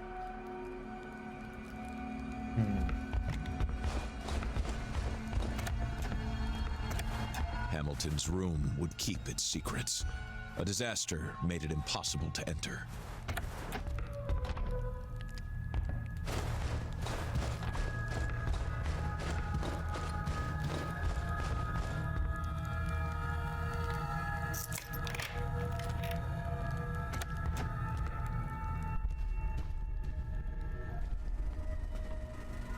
Just a few days of renovation work, and you'll finally have your very own projection, my dear. Aren't you going to say anything? There's nothing to say. Whatever do you mean? That room, it's not for me. nothing has ever been. Come now, don't speak nonsense. You know I love you. As much as you love Cynthia, Who? I know about her, William, and I'm too weary to care about anything. You're off your rocker. There is no Cynthia. Never mind, it doesn't matter. Hmm.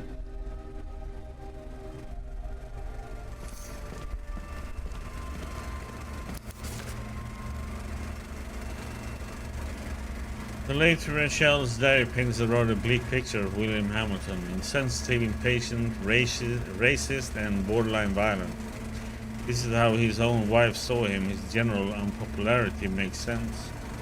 Rachel's 1954 entries also mention her husband's health problems.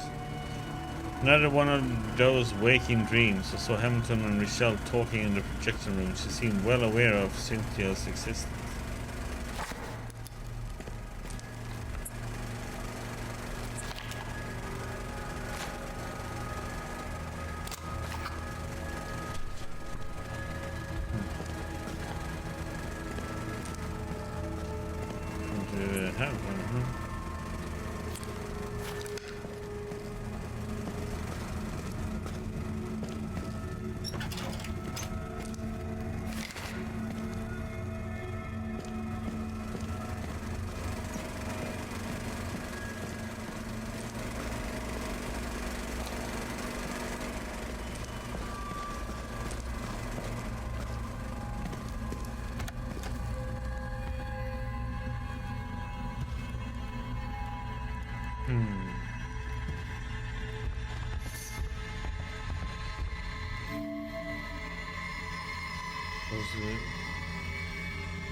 Heavy object.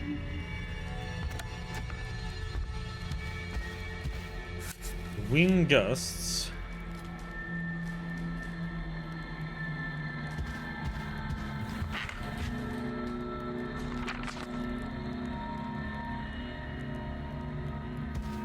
Oops.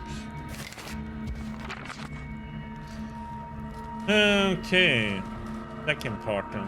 We got some years that we missed before. Mr. Hamilton, February 3rd, 1957. Mr. Hamilton can be so cruel sometimes. He found Henry's manuscript. A violent argument broke out between the two and Mr. Hamilton ended up throwing the manuscript into the fire in front of Henry.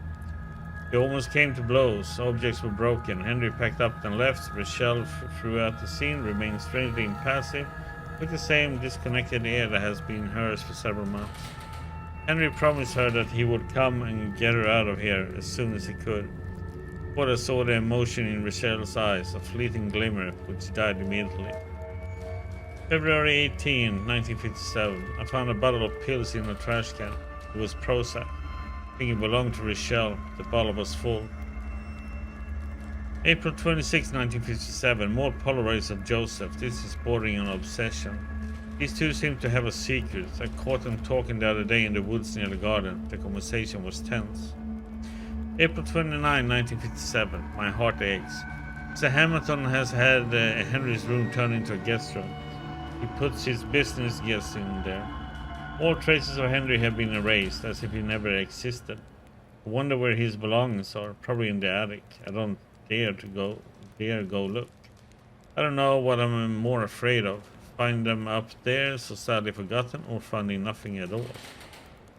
August 9, 1959. One of the yellow police banners blew away and got stuck on the roof of the tower. Joseph still hasn't figured out how to get it unstuck. Every time I look out the window, I see the morbid banner. I haven't been able to write about what happened yet. Henry hasn't been told. I hesitate to write to him. It's not my role. I would be blamed for it.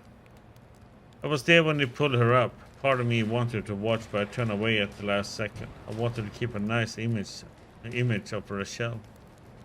The rest of the day we were questioned by the police. I stuck to my story. The day before, Rachel was not feeling well. In fact, for some time she had been spending her days in bed, only coming down to walk in the garden. That morning I found an empty bed. She had vanished in the middle of the night. Again, she wasn't at the cliff, at least. We couldn't find her. The police think it was an accident. I suppose it was always possible. Only my heart lets me believe something else. Her misfortune was so great here, isolated in the forest, far from all society. Her career abandoned, and her Henry gone to Quebec. I saw Mr. Hamilton give a few bills to the police officer while he was talking to them in the background. He bought their silence, no doubt. September 22, 1959. Mr. Hamilton refused to hold a funeral for Rachel. He merely erected a small, very modest stilly in the garden. It seems to me strangely like Rachel. Very fine, delicate, discreet. I think Mr. Hamilton is ashamed of his wife's suicide. I say it now without fear. Rachel committed suicide. There is no point in hiding it. September 25, 1959. Mr. Hamilton spends his hours isolated in his office or in his room in the basement. He eats very little, just works. Is he at least in mourning? September 28, 1959. The manor seems so empty to me since Rachel left. I miss her feminine presence terribly. Without her, without Henry, the manor has died. It has lost all life. Damn.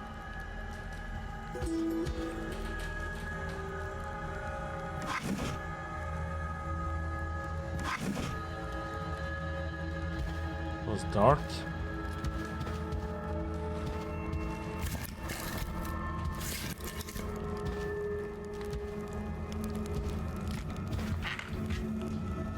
Lot of salts.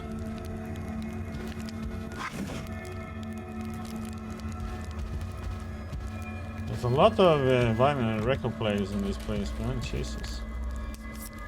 By Robert Shelboy, a popular singer born in Montreal. Thanks for the follow, Pedro.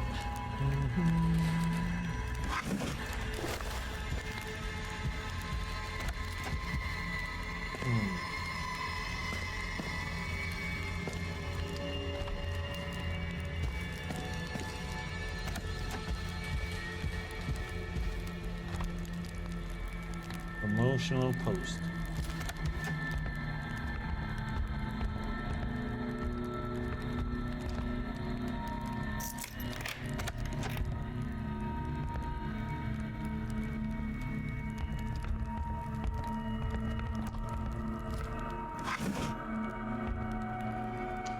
Another coin.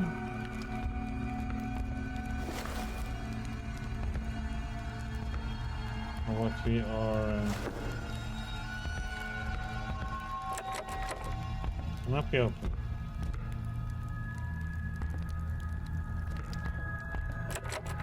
Okay, well, hope you enjoy it.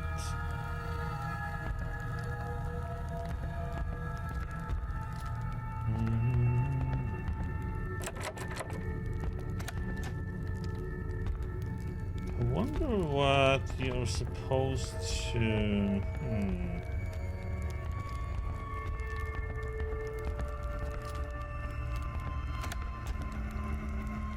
I mean, the bus is supposed to go somewhere, right? Or be used for something.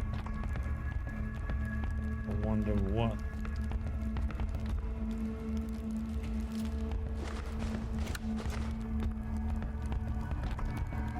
It's kind of weird that we can pick it up, you know?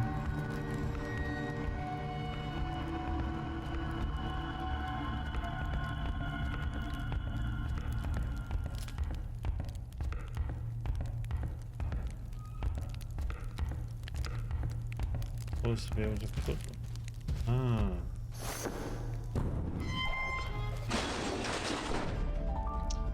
Ta-da! Carl stood still at the commotion. It must have been the service elevator, suddenly coming unstuck. Oh, we got that one working now, huh?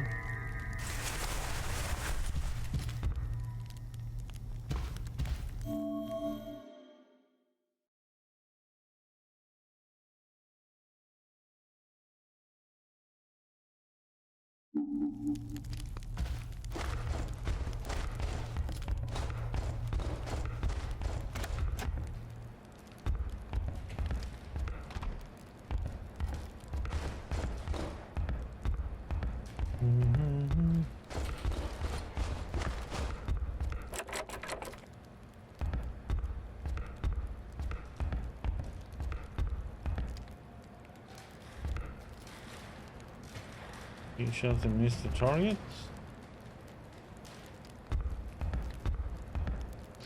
Struggle happened here. Why break a gun that has run out of ammo?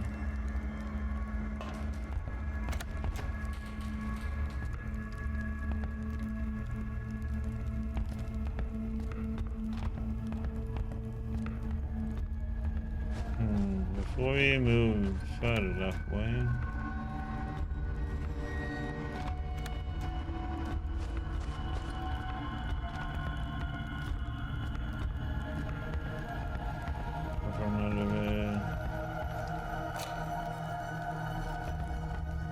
Vision.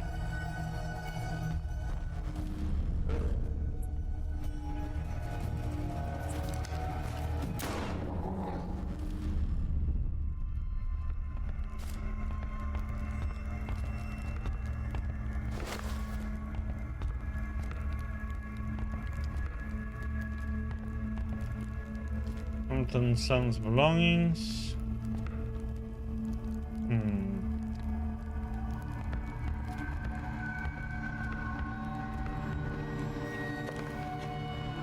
Really a board. Okay.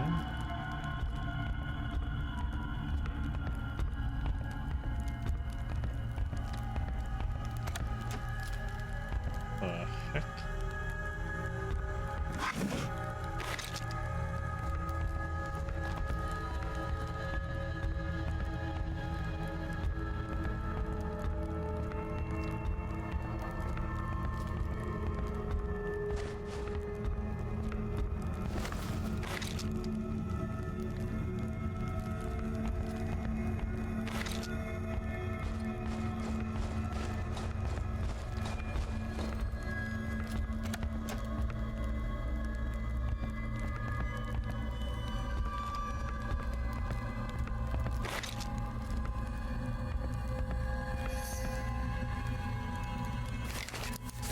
Another dead one. I found a dead man in the attic, likely the butler of the manor.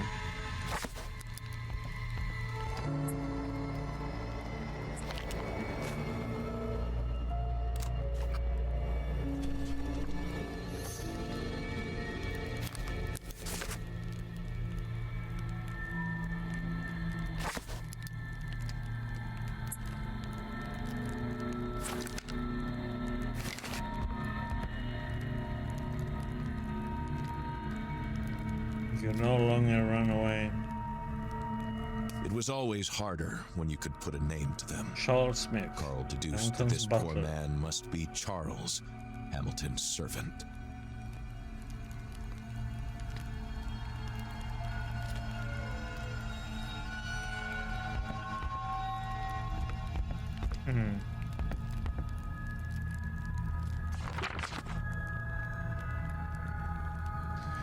June 15, 1954. A terrible headache kept me awake most of the night. To my surprise, I wasn't the only one. The light remained on in Mr. Hamilton's room until the early hours of the morning. I also caught a glow from the top of the tower. Someone had been there for several hours. Mr. Charles? What on earth would he be doing there?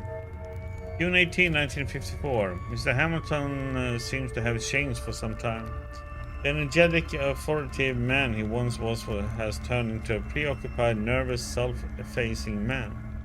A servant, a newbie, a big, awkward man named Bernard, ran into him this morning around breakfast time and spilled something on his robe. He expected a most terrible tantrum, but Mr. Hamilton seems to have hardly noticed. He has lost weight and he looks frail. We all see it. June 24, 1954. It was our national holiday today. Henry came to celebrate with us. He is such a good boy. It was good to see him so happy, dancing like a madman to the reeds that Joseph played on his fiddle.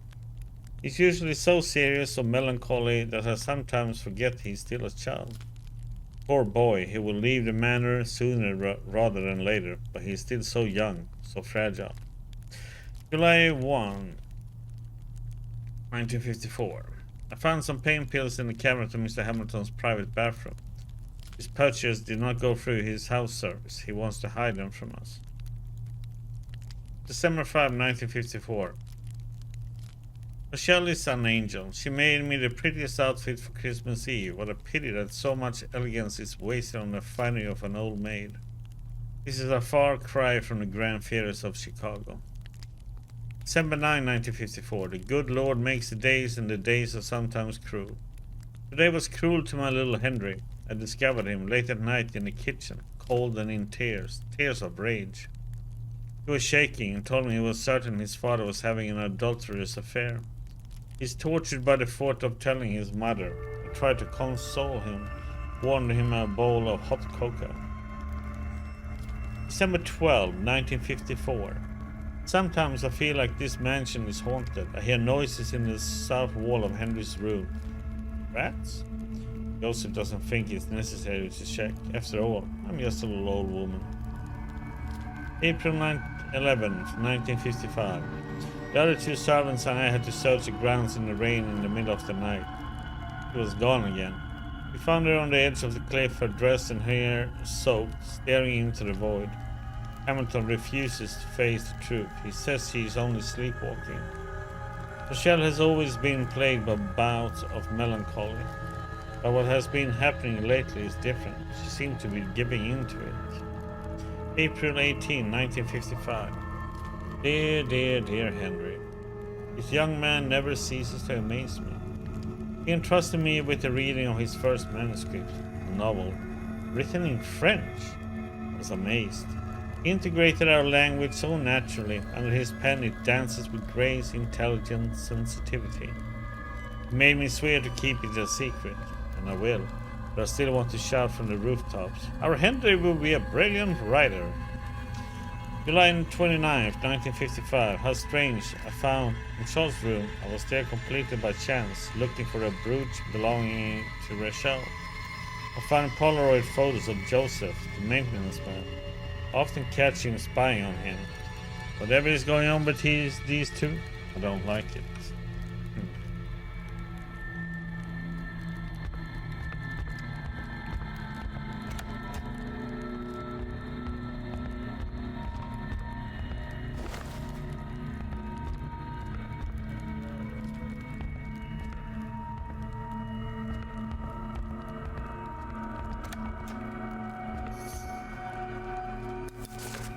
A hole in the floor in twisted wood, more signs of a supernatural force passing through.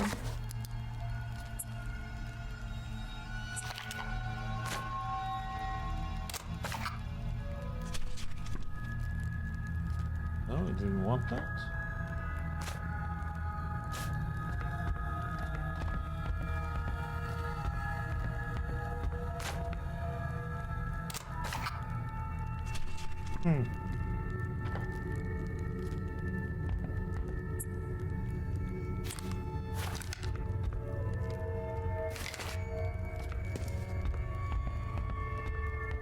Whatever had forced its way through this wall was beyond the wrath of one man or group. Evil had entered through it. An impossible creature had taken over the manor.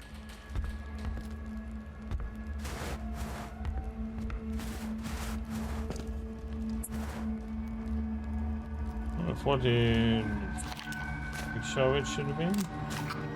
I can keep it. Weird.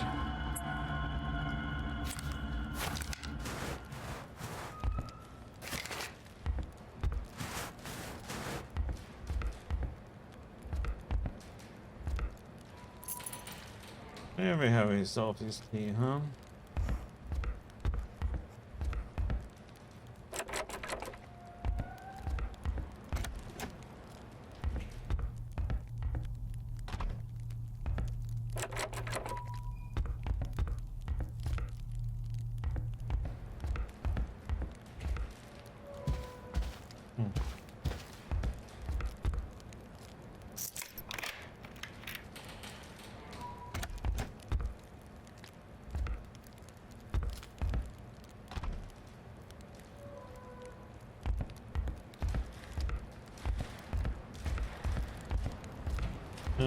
We are back here.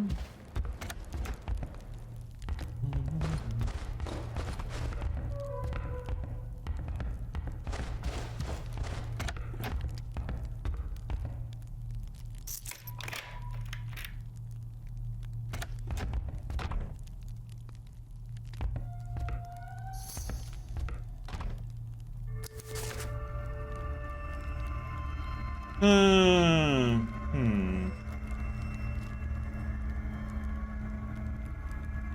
have you to Hamilton's personal account. I have the key to Hamilton's open. We can find some missing keys to it. What the heck?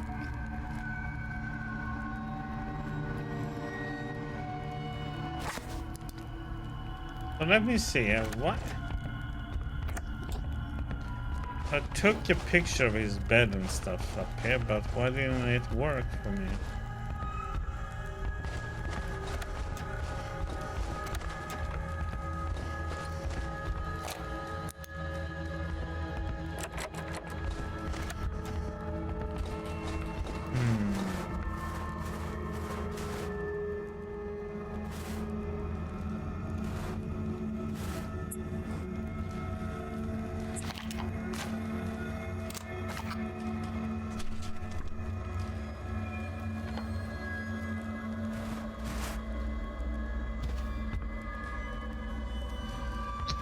So weird.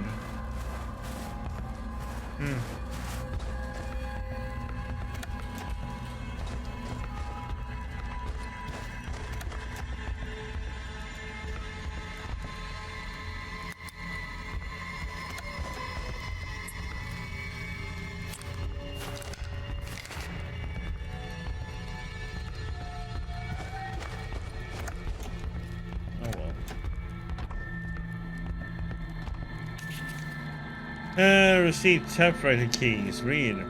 William, an unfortunate event is slowing down the repair of your typewriter. Another machine broke down along the way. The service lift I usually use to bring them down got stuck between two levels, as it happened before. But today it seems impossible to open it. Especially should come shortly. I ordered new keys, but we'll have to wait for the delivery. A couple of weeks tops. I'm very sorry about the inconvenience, Charles. Guess we have to get to the kitchen. Or wherever that lift is at.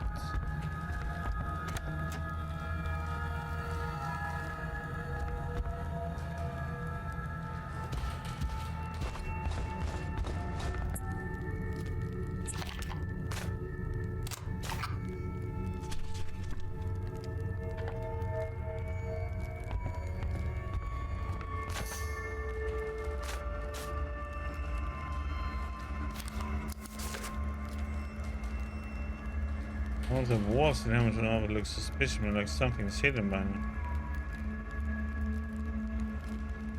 Ah. Yeah, it's this wall here. It was in somewhere, yeah.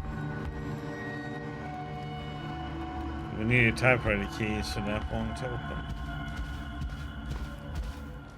Faubert smirked as he spotted his phone number on the list. If only someone else had taken the job before him, he would still be in Montreal, sitting warm and comfortable in his car, taking pictures of some unfaithful spouse.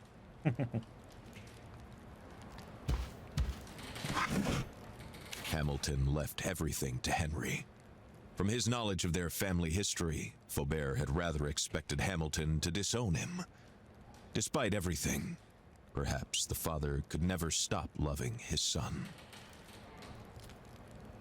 Okay, so everything is going to Henry. Yeah.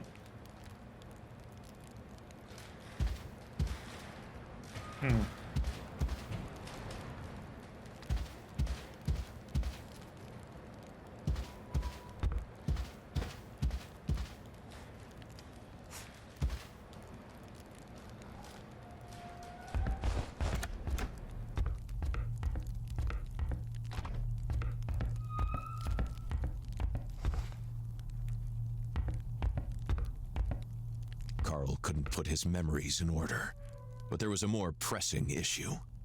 The decaying mansion had collapsed on top of him, trapping him in the basement.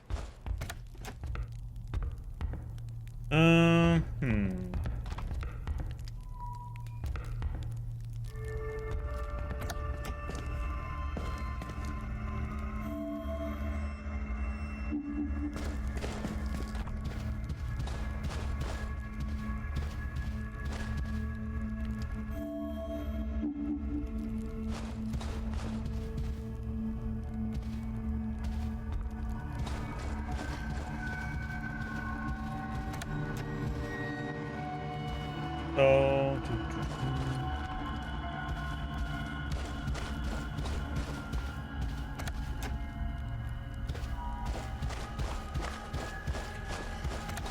we have to go back now.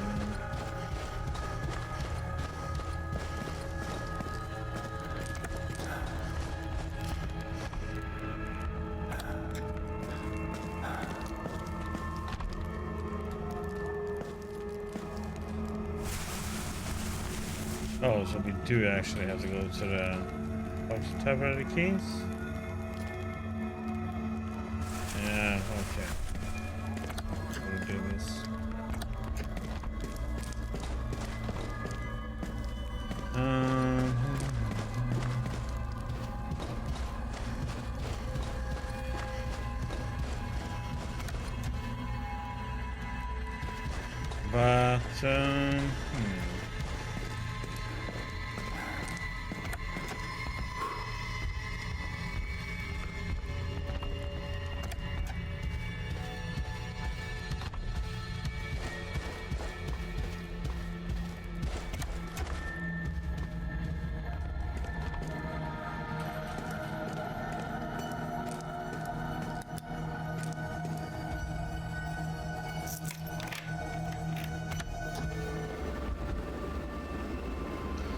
Weird, we have to unlock these again.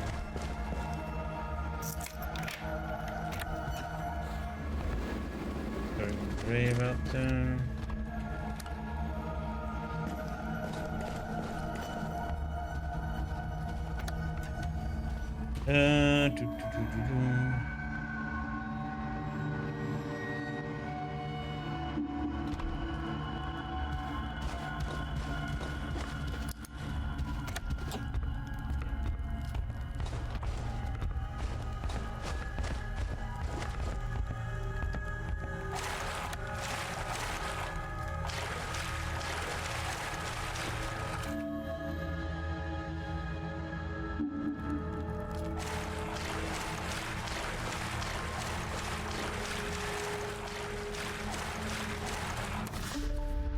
Go.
This.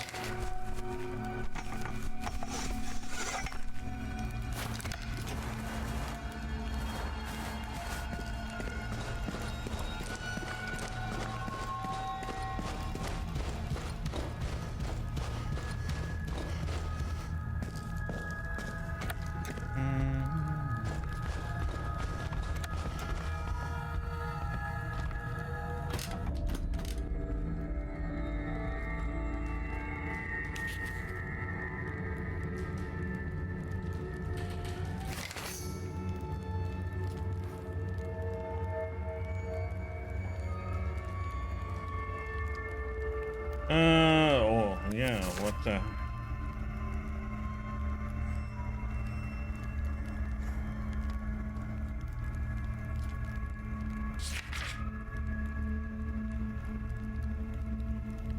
What can that name be?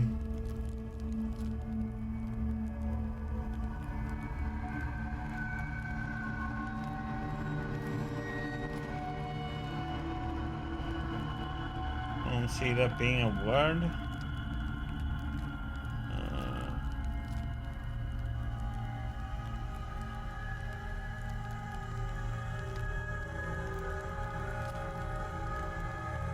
But there's a word here we're supposed to be using.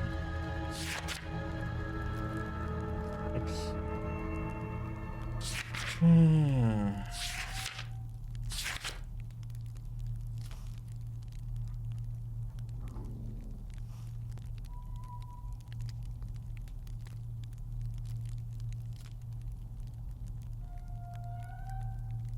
Seven. Can it be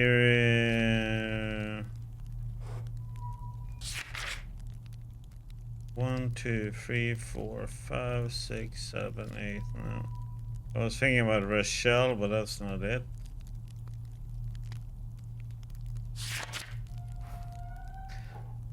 Uh, 3, 4, 5, 6, 7, 8. It can't be Hamilton either.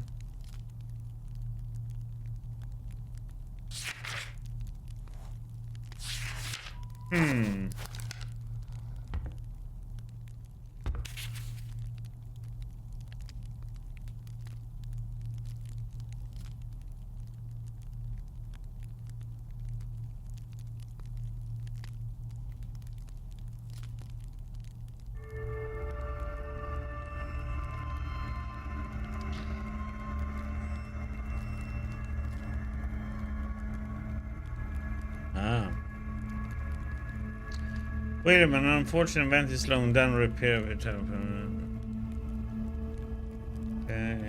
yeah, we can reprint that though.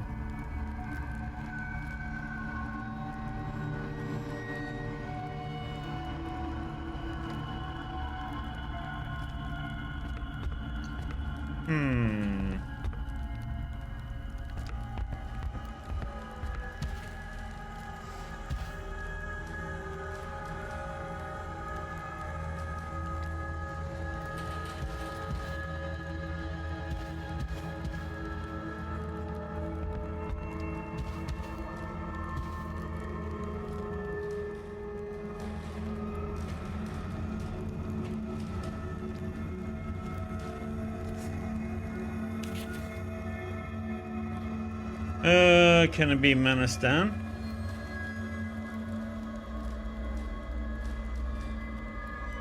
That's 7.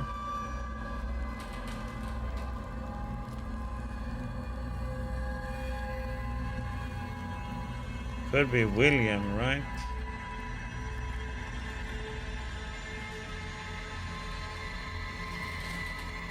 Manistan, in the absence of notary, I, William Jacob Hamilton, made my holographic will.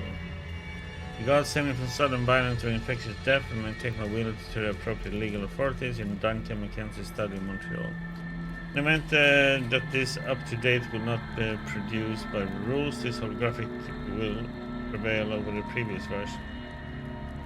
All my assets unfortunately equated in accordance with the legacy laws to my son Henry Jacob Hamilton and my wife Michelle Esther Hamilton. Equating all of my properties and the entirety of the assets of these properties, of which Mr. Duncan Mackenzie Esquire can provide a list at the appropriate time. All of my property, access, and assets in any way related to my company, Hamilton Mining Corporation, go to my son, Henry Jacob Hamilton, making him ex officio the CEO. Let him have the corresponding access. For any additional inquiries, please refer to Jules Demers. Signed in Manistan on June 16, 1958, William J. Hamilton. So, Manistan or William? That's what I can think of.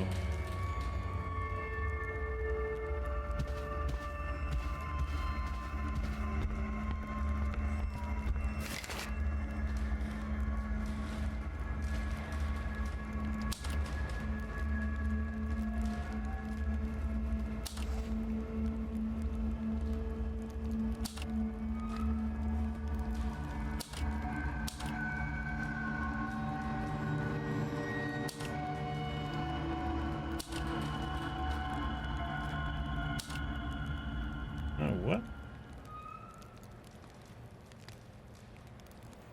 Mana. Oh no, that's too long. Then it must be William.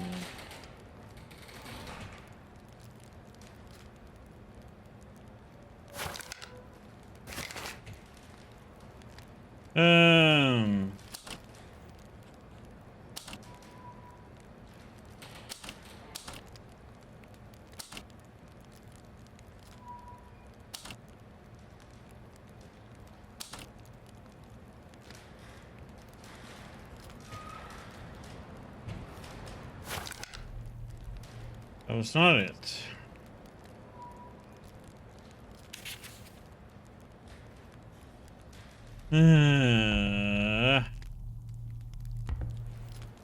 Anybody got any ideas?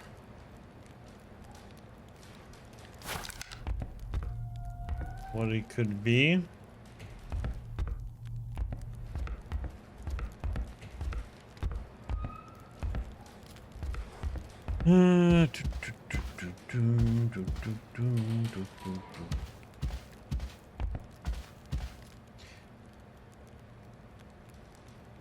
That's 6. Nigel. 5.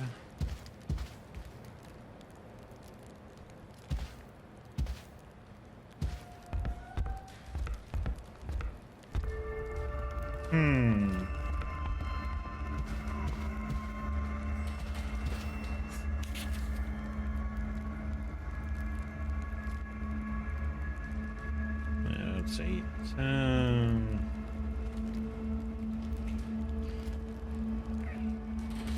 Well, it can't be Henry Jacob. Can't be Rochelle. Can't be Esther.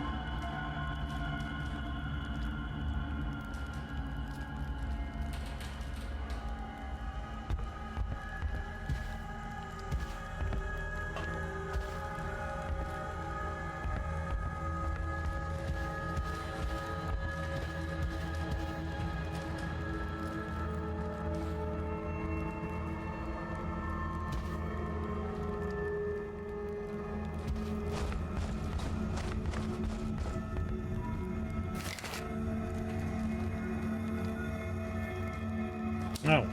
God damn it. Can I press some?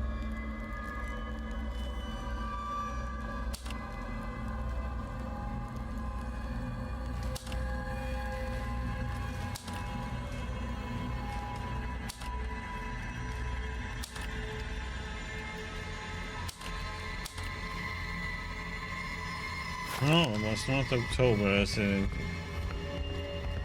calendar showed.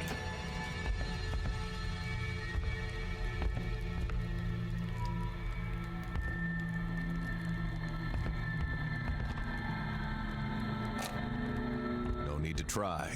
Carl would not be able to go through there.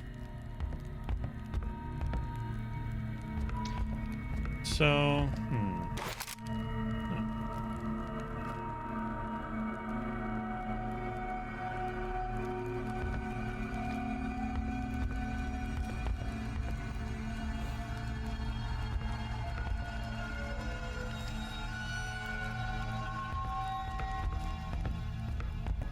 I mean, what else could it be then?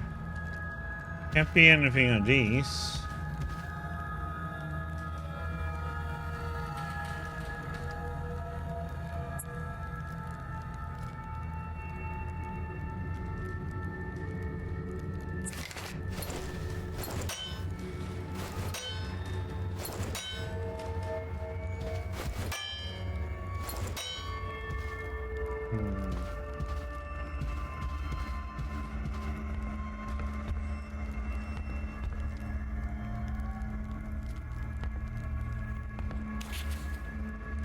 Ah.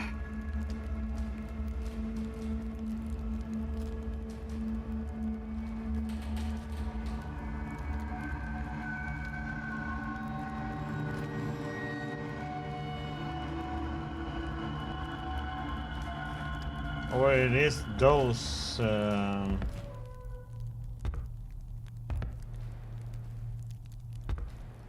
ones, and they are supposed to be something.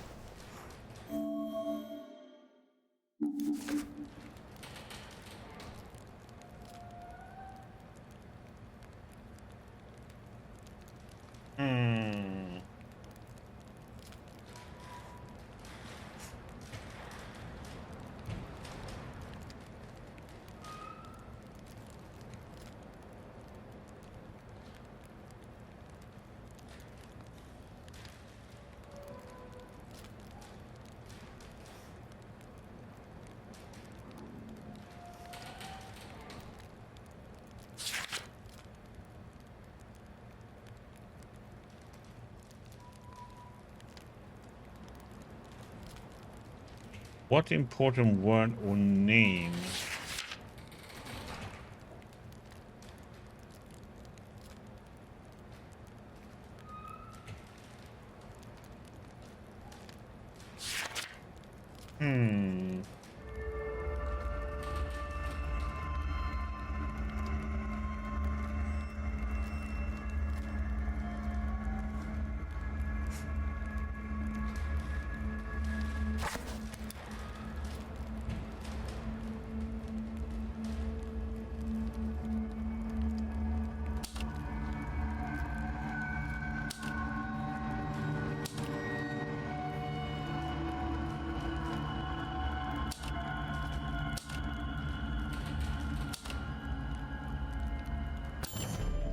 Cynthia. There were very few rules that private detectives abided by, but one of them was this. Behind back doors and complicated locks usually lay hidden the answers to your questions. Holy shit, what time has been right now?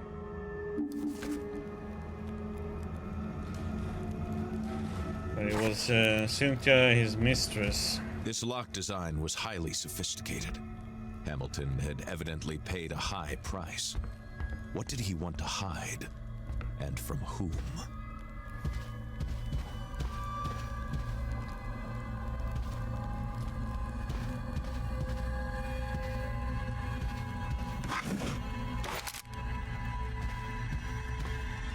Few corporations had commercial ties with a government behind the Iron Curtain, and there was a good reason for that.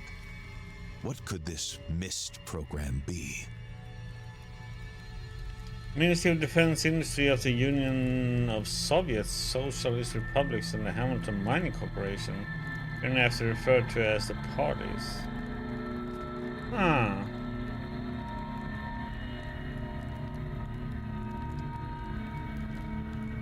Following Soviet and Canadian students may benefit from the application of this agreement. Chemistry graduate who was personally hired by William Hamilton, Dr. Medicine, medical researcher with at least 10 years of experience in the field, all workers who are part of the MIST research program. Ah.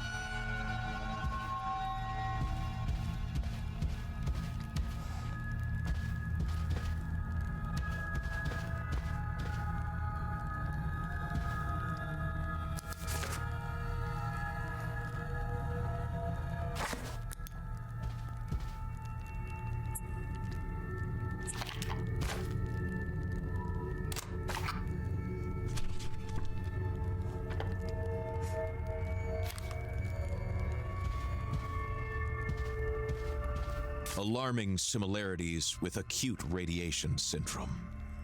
Up to that point, Carl had been unaware that Hamilton was ill. Alarming was the right word. Nothing about this Oh, document what if was this reassuring. is about the... They are doing some lab tests. Direct injections, but the dissolution process, since they're lethal, are to be avoided, is shown by experiments number 38 and 49. Huh.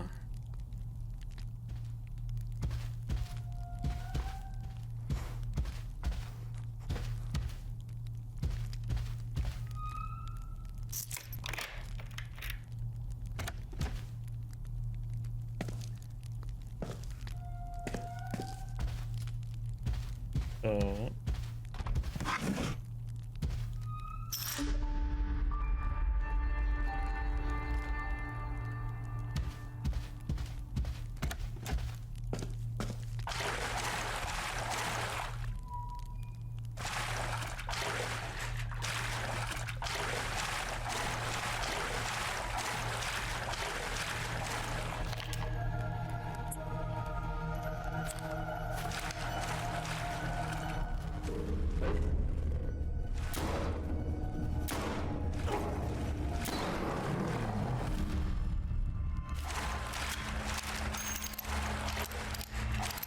First shot and miss or something?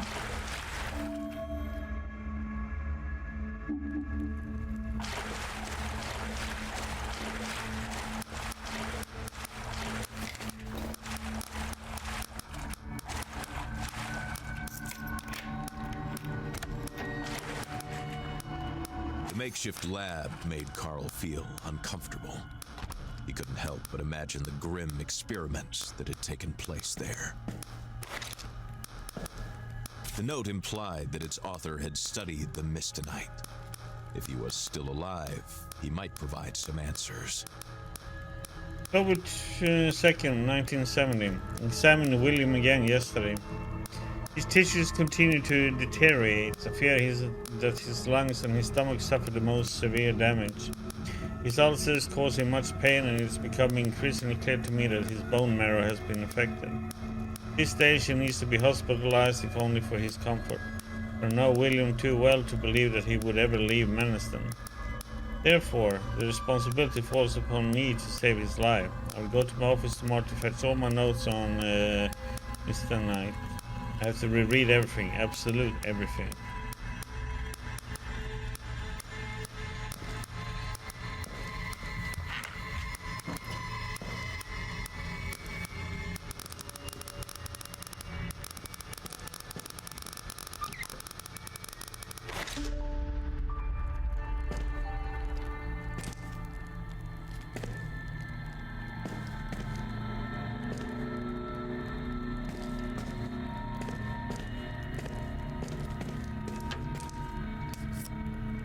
Hockey player.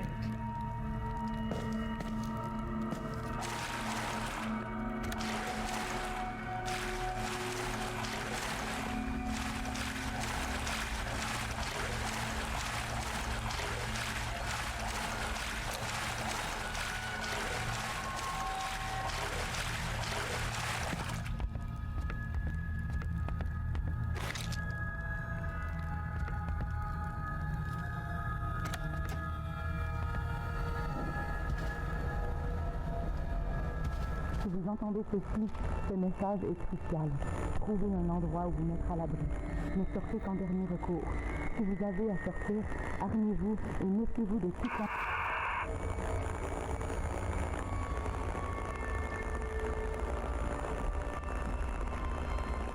Hello, who are you? Ah, quelqu'un, enfin! Vous m'entendez? Oh, someone's finally here. Can you hear me? I've introduced myself. Charles Faubert. Oui, votre nom me dit quelque chose. Très curieuse d'entendre ce que vous avez à dire. Si vous le pouvez, venez me rejoindre. On a établi un refuge au nord avec d'autres résidents. Longez la bordure Follow the eastern back of the lake. You can spot the doctor here. Wooden Tower refugees close by. Le refuge est proche. Si vous entendez ceci, ce message est crucial. Trouvez un endroit où vous mettre à l'abri. Ne sortez qu'en dernier recours. Si vous avez à sortir, armez-vous et méfiez-vous de quiconque porte les couleurs de la Hamilton Mining Corporation. Tenez-vous le plus loin possible de la faune. Les animaux sont devenus extrêmement agressifs. Yes, can? Yeah, that's what we need for the boat. Possible des animaux et méfiez-vous de quiconque porte les couleurs de la HMC. Si vous entendez ceci, ce message est crucial. Trouvez un endroit où vous mettre à l'abri. Ne sortez qu'en dernier recours. Si vous avez à sortir, armez-vous et méfiez-vous de quiconque porte les couleurs de la Hamilton Mining Corporation. Tenez-vous le plus loin possible de la faune. Les animaux sont devenus extrêmement agressifs. Je répète, tenez-vous le plus loin possible des animaux et méfiez-vous de quiconque porte les couleurs de la HMC.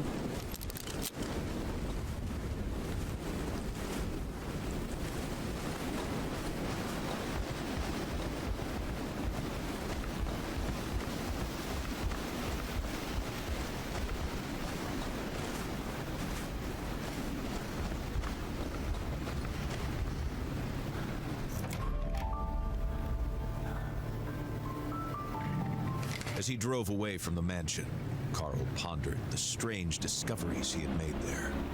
The Hamilton Mining Corporation's true activities were shrouded in mystery. However, before he could uncover it, Carl had to reach the survivors at their Leech Lake shelter.